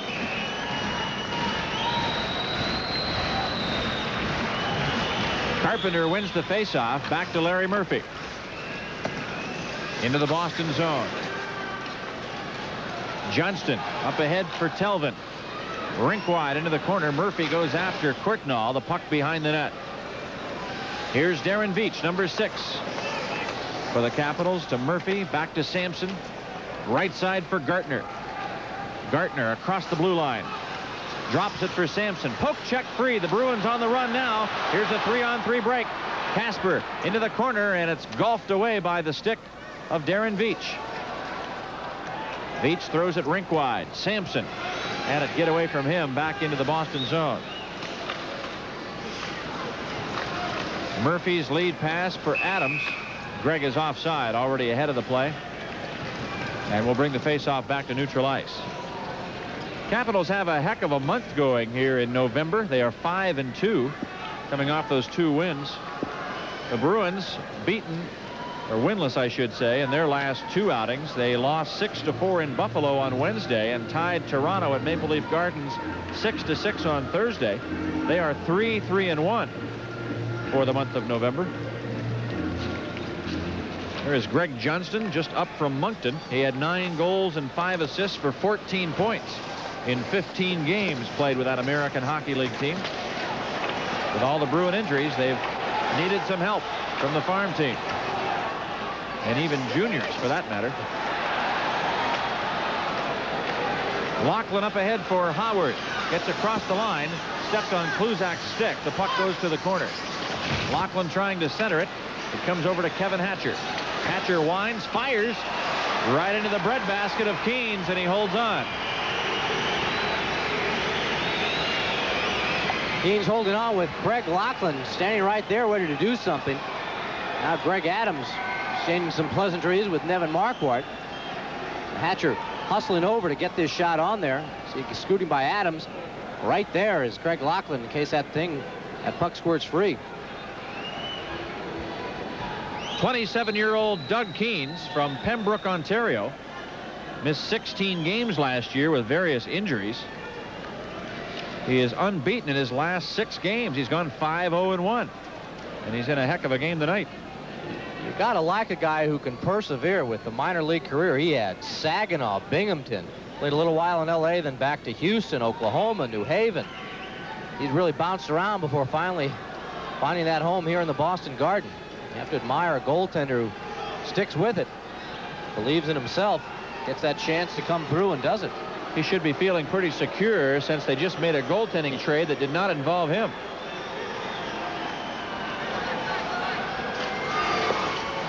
Capitals and the Pittsburgh Penguins on Tuesday night, and we're hearing that it may be the debut of Pete Peters in goal for Washington. Here's Burridge to Crowder. Oh, and a great save by Jensen, who just got enough of it to send that away from the net on a 2-on-0. Icing will be the call as O'Connell's back for the touch. And I'll tell you how that was the game right on the line, right there on that play. And Burridge, that rookie who missed 2 chances before, didn't do much wrong on this. Want to know what money goaltending's all about? 2-2 hockey game. The Bruins making a great play. Burridge, Crowder working it out. But look at that pad save by Al Jensen. It's a heck of a pass. Just a terrific pass. Now there's the nice play by Lindsman, but look what Burridge does. Very slick for a rookie. Setting Crowder up. I tell you, Burridge looks right at home here. 5-day tryout contract, but may be here a little longer than that. And that also, with getting back to the save that Jensen makes, it's the type of inspiration. Really fires your club up. If he plays in the rest of those 5 games like he is tonight, he's got himself a good chance of sticking around in the wake of all these injuries. Here's Darren Veach. The game is tied 2-2. We have 2 minutes to play in regulation. Mike O'Connell.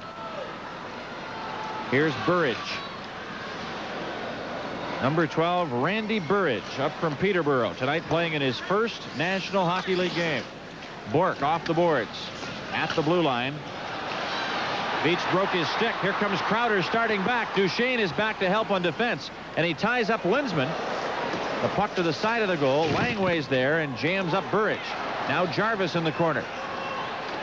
Langway works it free. Backhanding to center ice. It gets away from O'Connell. No icing. It'll go all the way down. O'Connell left side for Courtnall. Anderson to Casper. Back to Larry Murphy. Gary Sampson. Shoots it around behind the goal. It gets away from Gartner. At the point, here's Murphy. Flips it in front. We're in the final minute of play in regulation time. Nobody has left the Boston Garden, believe me. Jensen flips off the glass. At the point, a shot. Great save. Jensen just had to dash to his left to make that stop.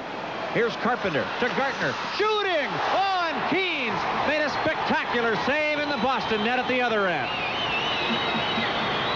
At the blue line, Langway tumbled to the ice. And Courtnall pushing one of the Capitals on top of Rod Langway. And play is called.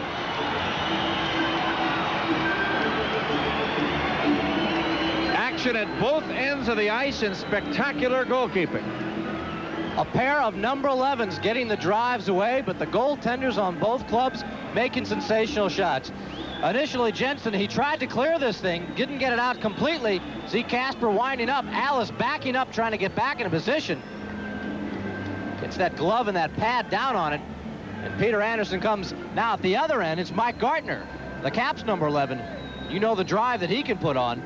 There's that glove hand of Keynes to get in the way. Think of your goaltending moves, Al, and it's a little tough to do the splits when you're skating backwards. That's right. Standing still is one thing, or even moving to one side or skating forward a bit, but backing up, you risk falling down and having that puck go right in the net. Jensen did a great job of keeping it out. Only 29 seconds to go. Regulation time. The Boston Garden crowd is alive. Keynes throws it behind the net. Here's Adams.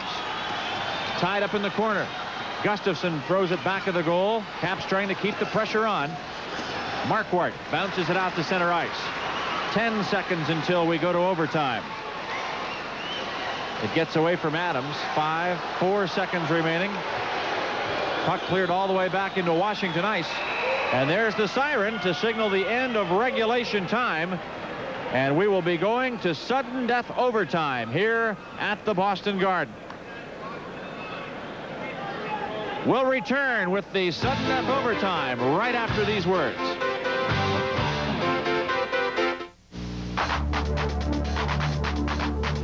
Teamwork. You need it to win on and off the court. You need teamwork in business and from the tools you use to be successful.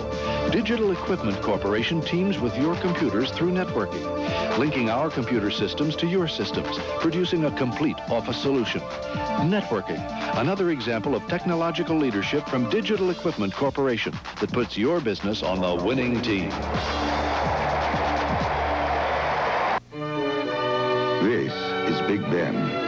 And this is the man who sets it. It's his job to keep this clock so accurate you could set your watch by it, as millions of Londoners do. The big question is, how does he check the accuracy of Big Ben? With the Citizen, the watch so accurate you could set a clock by it. Citizen watches, the smartest engineering ever strapped to a wrist. In Italy, they learned long ago that to make the perfect Italian pie, you must start with the perfect recipe. Just the right blend of meats, cheeses, and vegetables. At Pizza Hut, we've discovered such a recipe. We call it Priazzo Roma. Perhaps the perfect Priazzo Italian pie. Come, judge for yourself.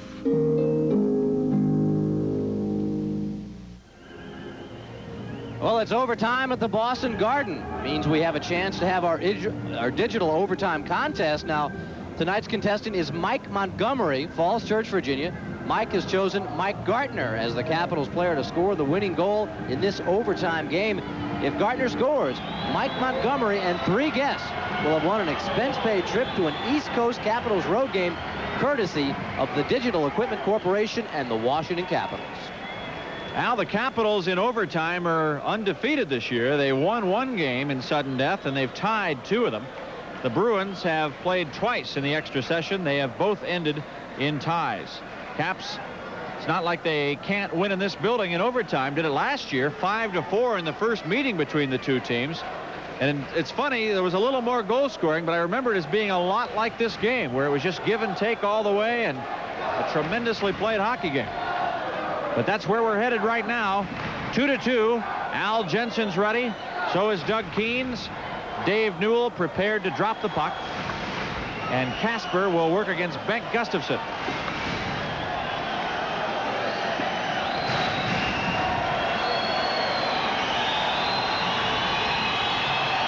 Here we go with sudden death overtime. And the Bruins send it back into the Capital zone.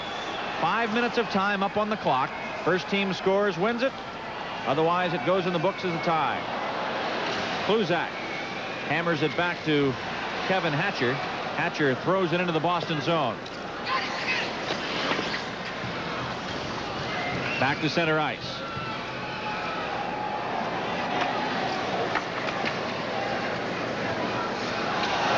Gustafsson colliding in the neutral zone with Cote. Gives off to Christian. Deking, trying. The net was bumped on the play, and although it didn't come off its standards, Dave Newell thought it did. And he blew the whistle to stop play. The net is fine, and Keynes gets a break. Real lucky. The Caps picking up where they left off in the 3rd period. Continue to apply pressure. Kluzak wrapping up Christian, sending him into Keynes, and then Kluzak. Now, I'm surprised the net doesn't move with somebody that big. A 6'6" coming in at it. The way Dave Christian was cutting for that net, Al, you would have thought that he was the man that was listed on our overtime contest instead of Mike Gartner.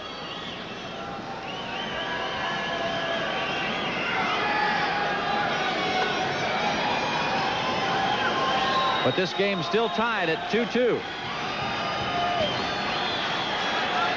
4:23 left in the extra session.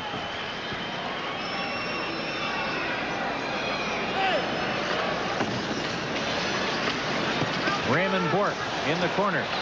Holding on to Gartner, has a good grip on him and takes him down to the ice. I think we can forget any penalties being called in this overtime, Al. Yeah, Dave Newell certainly hasn't done much whistleblowing since 5:38 of period number 3. It's really going to take a bit of a major proportion to I don't say that to slight Dave Newell, no, but it's just an unwritten rule that it's got to be an awfully and I agree with that big penalty to make a call. Now, I don't agree with a lot of these officials who kind of let things skate in the third period after calling a tight game for the first 2, but in overtime I do agree with that almost hands-off policy to make it flagrant before you really let it get that way. I don't really have any problem with Newell's minor calls tonight at all. He's got a problem right now because he was just struck by the puck and is in a lot of pain. He's barely able to skate, but Newell's trying to keep up with the play. He was hurt there. The third man in incident with Barry Peterson is what upset the Capitals back in the second period.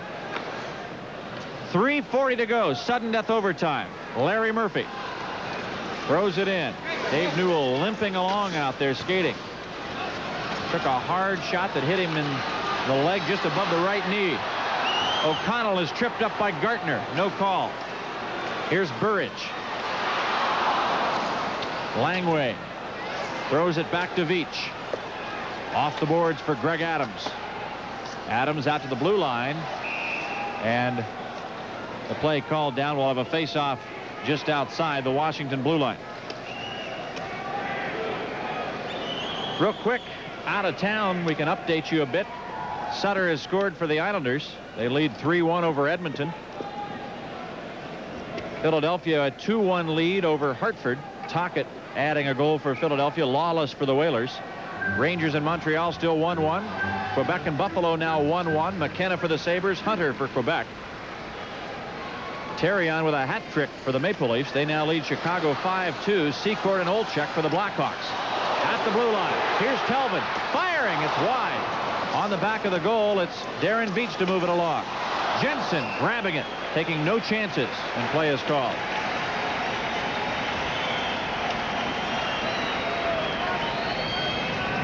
And a further update on that Edmonton Islander game. It is now 4-4 in the third period. We're keeping an eye on that to see how well the Capitals are doing with their lead over the Islanders. They're 4 points ahead of New York. New Jersey and Calgary still 2-0 Flames. Detroit and Minnesota just underway. Vancouver and St. Louis 2-2. And Pittsburgh at LA later on. If the Islanders pull that one out, that'd be 3 straight defeats on the road by Patrick Division teams over the Edmonton Oilers. 2:54 to go in sudden death overtime. The puck got away from Johnston, went right between his skates and sails all the way back to center. Courtnall lets it go into the Capitals' end. Langway to the blue line, but not out. Here's Courtnall, a backhander, save to Jensen, and he holds on.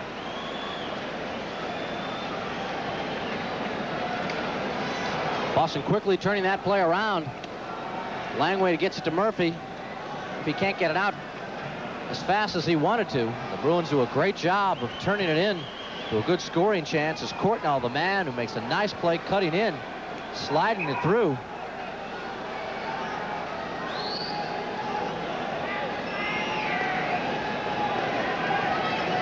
To the score. If you're just joining us, Dave Pacine with a pair of goals for the Bruins. Johnston wound up and Gustafson nailed him right as he was about to take a slap shot. Larry Murphy and Craig Laughlin, the Capitals scores. Kluzak kept it in. Here's Bobby Gould on the right wing side. Dave Christian hustles to the corner. Bob Gould chasing it behind the net. The Bruins come out. Courtnall sends it out to center ice.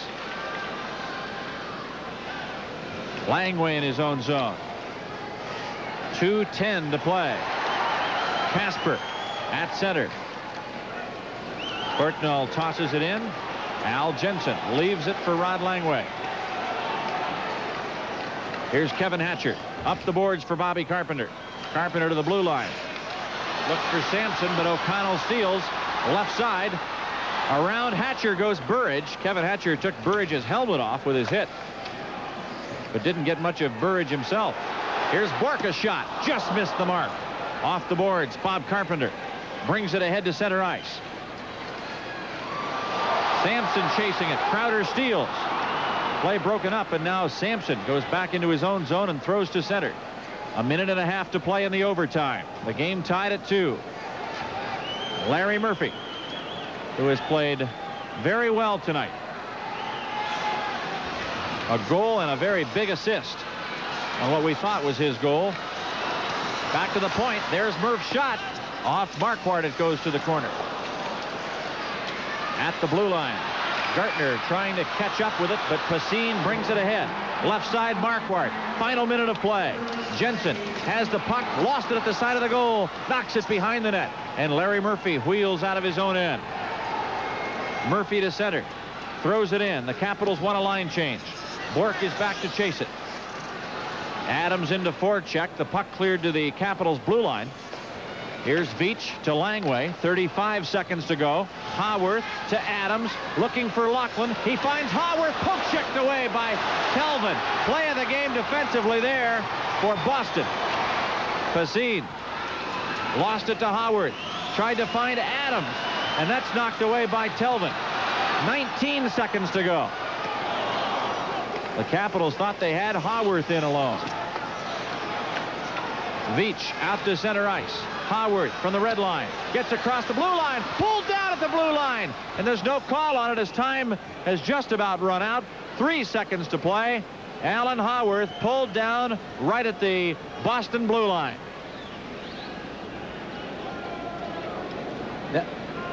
Now, it may have been academic with so little time left, but I'll guarantee if the Capitals had gotten the call, they would have been able to have a face-off out there and set something up. Kluzak, the man doing the tackling, with that extra man. And I wonder if Brian Murray may have not even been tempted to yank Jensen there with that puck down in that zone and put 2 extra men out there. See if he can win a draw and set somebody up for one final good shot. Update from out of town. The Blackhawks are on the board, but so are the Leafs. It's now 5-4. Toronto leading Chicago in the 3rd period. Timeout is called here. And New Jersey is getting beat up by Calgary. 6-1, the Flames in the 2nd period. And Vancouver has now fallen behind 3-2 to the St. Louis Blues, also in the 2nd period at the arena in St. Louis. Just when you think at the end of the game, by the way, we'll have the complete update. We'll take a look all the way around the National Hockey League and tell you how the Bruins stand and the Capitals stand. Just when you think Toronto's about to snap that long winless streak, back come the Blackhawks. Brian Murray discussing exactly the position he wants. He needs somebody to try and get up there, run a little interference. The face-off is in between the right side face-off circle and the blue line, so it's not down deep. So the Caps won't have much room to operate in terms of getting something back to the blue line. So they may have to try and send something through quickly, send somebody to goal quickly to try and get a quick shot past Keynes and only 3 seconds to work in. You know, Butch Goring will set up some sort of prevent defense, and Gord Kluzak's the man. They try to charge through on the face-off, and Kluzak sends it all the way down, and that's the hockey game. But a well-played one tonight from both goaltenders. Al Jensen doing yeoman-like service. Doug Keynes playing very well for the Bruins. Larry Murphy had a strong game for the Capitals, and they tie up here at the Boston Garden in front of a sellout crowd. 2-2 between the Bruins and the Washington Capitals. Al and I will be back with post-game comments and all the out-of-town scores right after we pause for these messages on WDCA TV 20.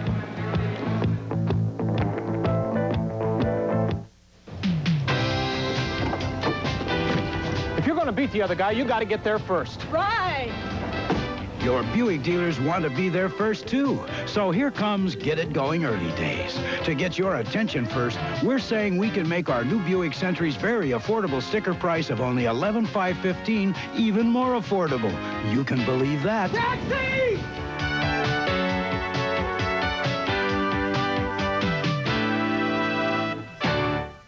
Enter the world of the potentially rich and famous.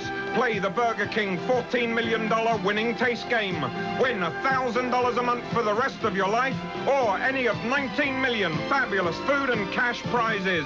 Glitter, glamour, a flame broiled Whopper, a flaky croissant-sandwich, a Pepsi, or $1,000 a month for the rest of your life. And the odds of winning a prize are a fantastic 1 in 7. Play the winning taste game now at Burger King. The Gartners for Providence Savings. We've been learning a lot about changes this year. Like playoffs. And diapers. And interest. Interest? Sure. As interest rates drop, an adjustable mortgage loan drops too. So you're not stuck paying yesterday's high interest on your mortgage. At Providence, you get good rates today and protection for tomorrow. So you can afford a lot more changes, eh? Thanks, Providence. On the next Benson, Clayton tries to fix Benson up. Great personality. First blind date I had a great personality and the face of a goalie. And Marcy gets her lines crossed. Now, sweetheart, I know how you feel, but please try to be a good boy. And I promise when I get home, I'll rub you all over with baby lotion. I'll put you right through, Mr. Vice President. It's the Emmy Award-winning Robert Guillaume as Benson, Monday at 7:30 on WDCA TV 20. Tie hockey game tonight between the Boston Bruins and the Washington Capitals in front of a sellout crowd here at the Boston Garden. Mike Forens and Al Koken welcoming you back once again to WDCA TV 20's live exclusive coverage. This was a good hockey game tonight. It was an enjoying game to watch, and it was a fun game to work as far as that goes. And I would think the players really enjoyed playing in this game because it was two good teams that really did a lot out there. You saw good action at all ends of the ice, scoring, and a couple of controversial things that might have affected the outcome when we think about it. And a little controversy never hurt anybody. No, it probably fired the Caps up in that third period. They may have been angry that Barry Peterson did not get thrown out of the game for being the third man in. That's the type of thing that can work for a team when you channel that anger, and they really took the play to Boston in that third period. I think no question the Bruins dominated the first two periods, and some great goaltending by Al Jensen, or it could have been a real deep Boston lead that they would have had to overcome. But with the patience, getting it back, a couple power play goals, you're right about it being a good hockey game. It was fun.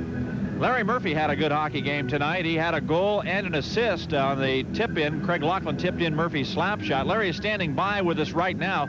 Larry, taking that shot on the run really seems to catch the goaltenders by surprise. It must be something you've worked hard at to perfect. Yeah, it's a good play for any defenseman to use. It's we call it the one-timer. It's when the guy slides the puck to you, you let it go before you have a chance to stop it. It catches a goaltender moving. He has to move over from the man who's passed it to you. When you stop the puck, it gives him that extra split second to recover. But if you shoot it like we've been trying to do it in practice, and we were successful tonight.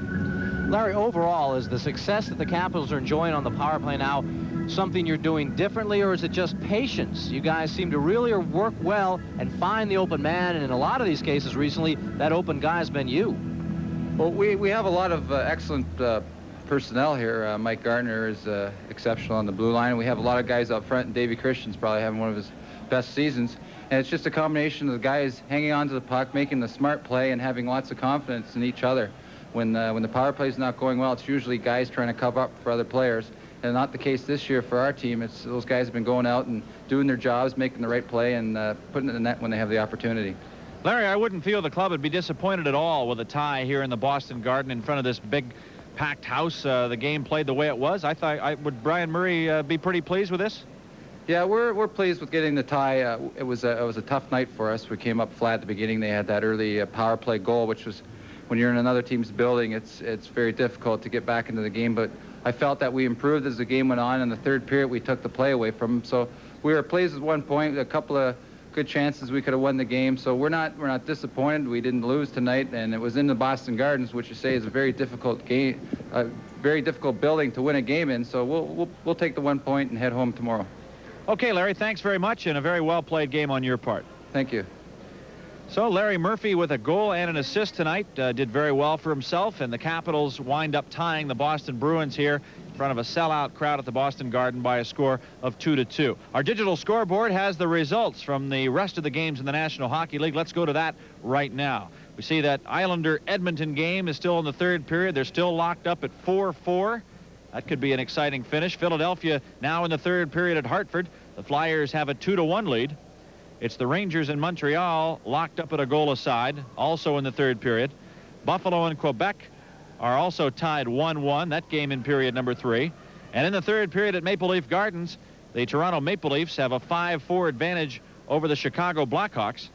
It's in the second period out west where the Calgary Flames are up 6-1 now over New Jersey. And Detroit and Minnesota just getting underway. They are scoreless, and they have now moved on to the second period. Vancouver and St. Louis in the second period. It's 3-2 with the St. Louis Blues in the lead over the Vancouver Canucks. Al, I think when you talk about a tie on the road, at this point, the Capitals have been playing well, a good winning string going. They'd won their last 2 games. I think looking ahead now to home games against the Pittsburgh Penguins and the Quebec Nordiques next week, things have got to be rolling along pretty well for Brian Murray and company. Well, everybody talked about the traditional slow start, and as we all know, the Caps never get off to a flying beginning to a season, but they kept it close. All those road games, because Capitals management did not want to have any conflicts with the World Series, getting those games on the road. Now the bonus comes in. They played pretty well on the road. They closed up that road trip nicely with a big win in Chicago, and I tell you, Mike, as far as I'm concerned, that really kind of set a tone for this team.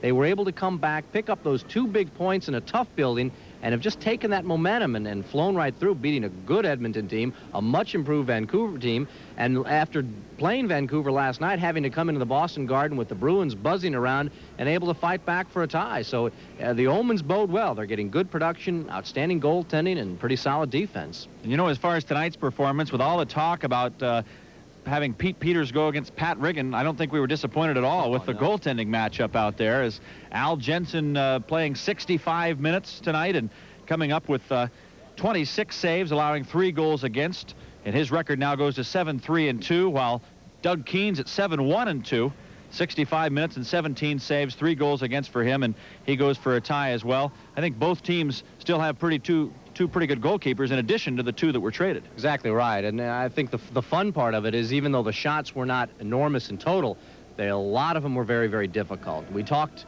a lot tonight about the smaller dimensions of this building, and what you get a lot because of that is much better quality shots. You're a little closer to the action. It's not like you're at the red line dumping it in, firing from long range. You're closer, so you're going to put testing shots on, and both goaltenders came up with the big saves, and the big saves late. That really is important to a hockey game. And we hope you enjoyed watching the action at home tonight. It was a very good hockey game here in this building, and we hope you enjoyed it as well. Next action for the Capitals next week, it'll be Tuesday night when they take on the Pittsburgh Penguins at home. Game time will be 7:35 at the Capitol Center. The executive producer of WDCA TV 20 Sports is Chris Barch. Tonight's game was directed by Bill Brown. Our WDCA TV broadcast coordinator was Aaron Silberman. Electronic graphics provided by Max Giametta. Station audio from Lee Payton, and our thanks to statistician John Stratton.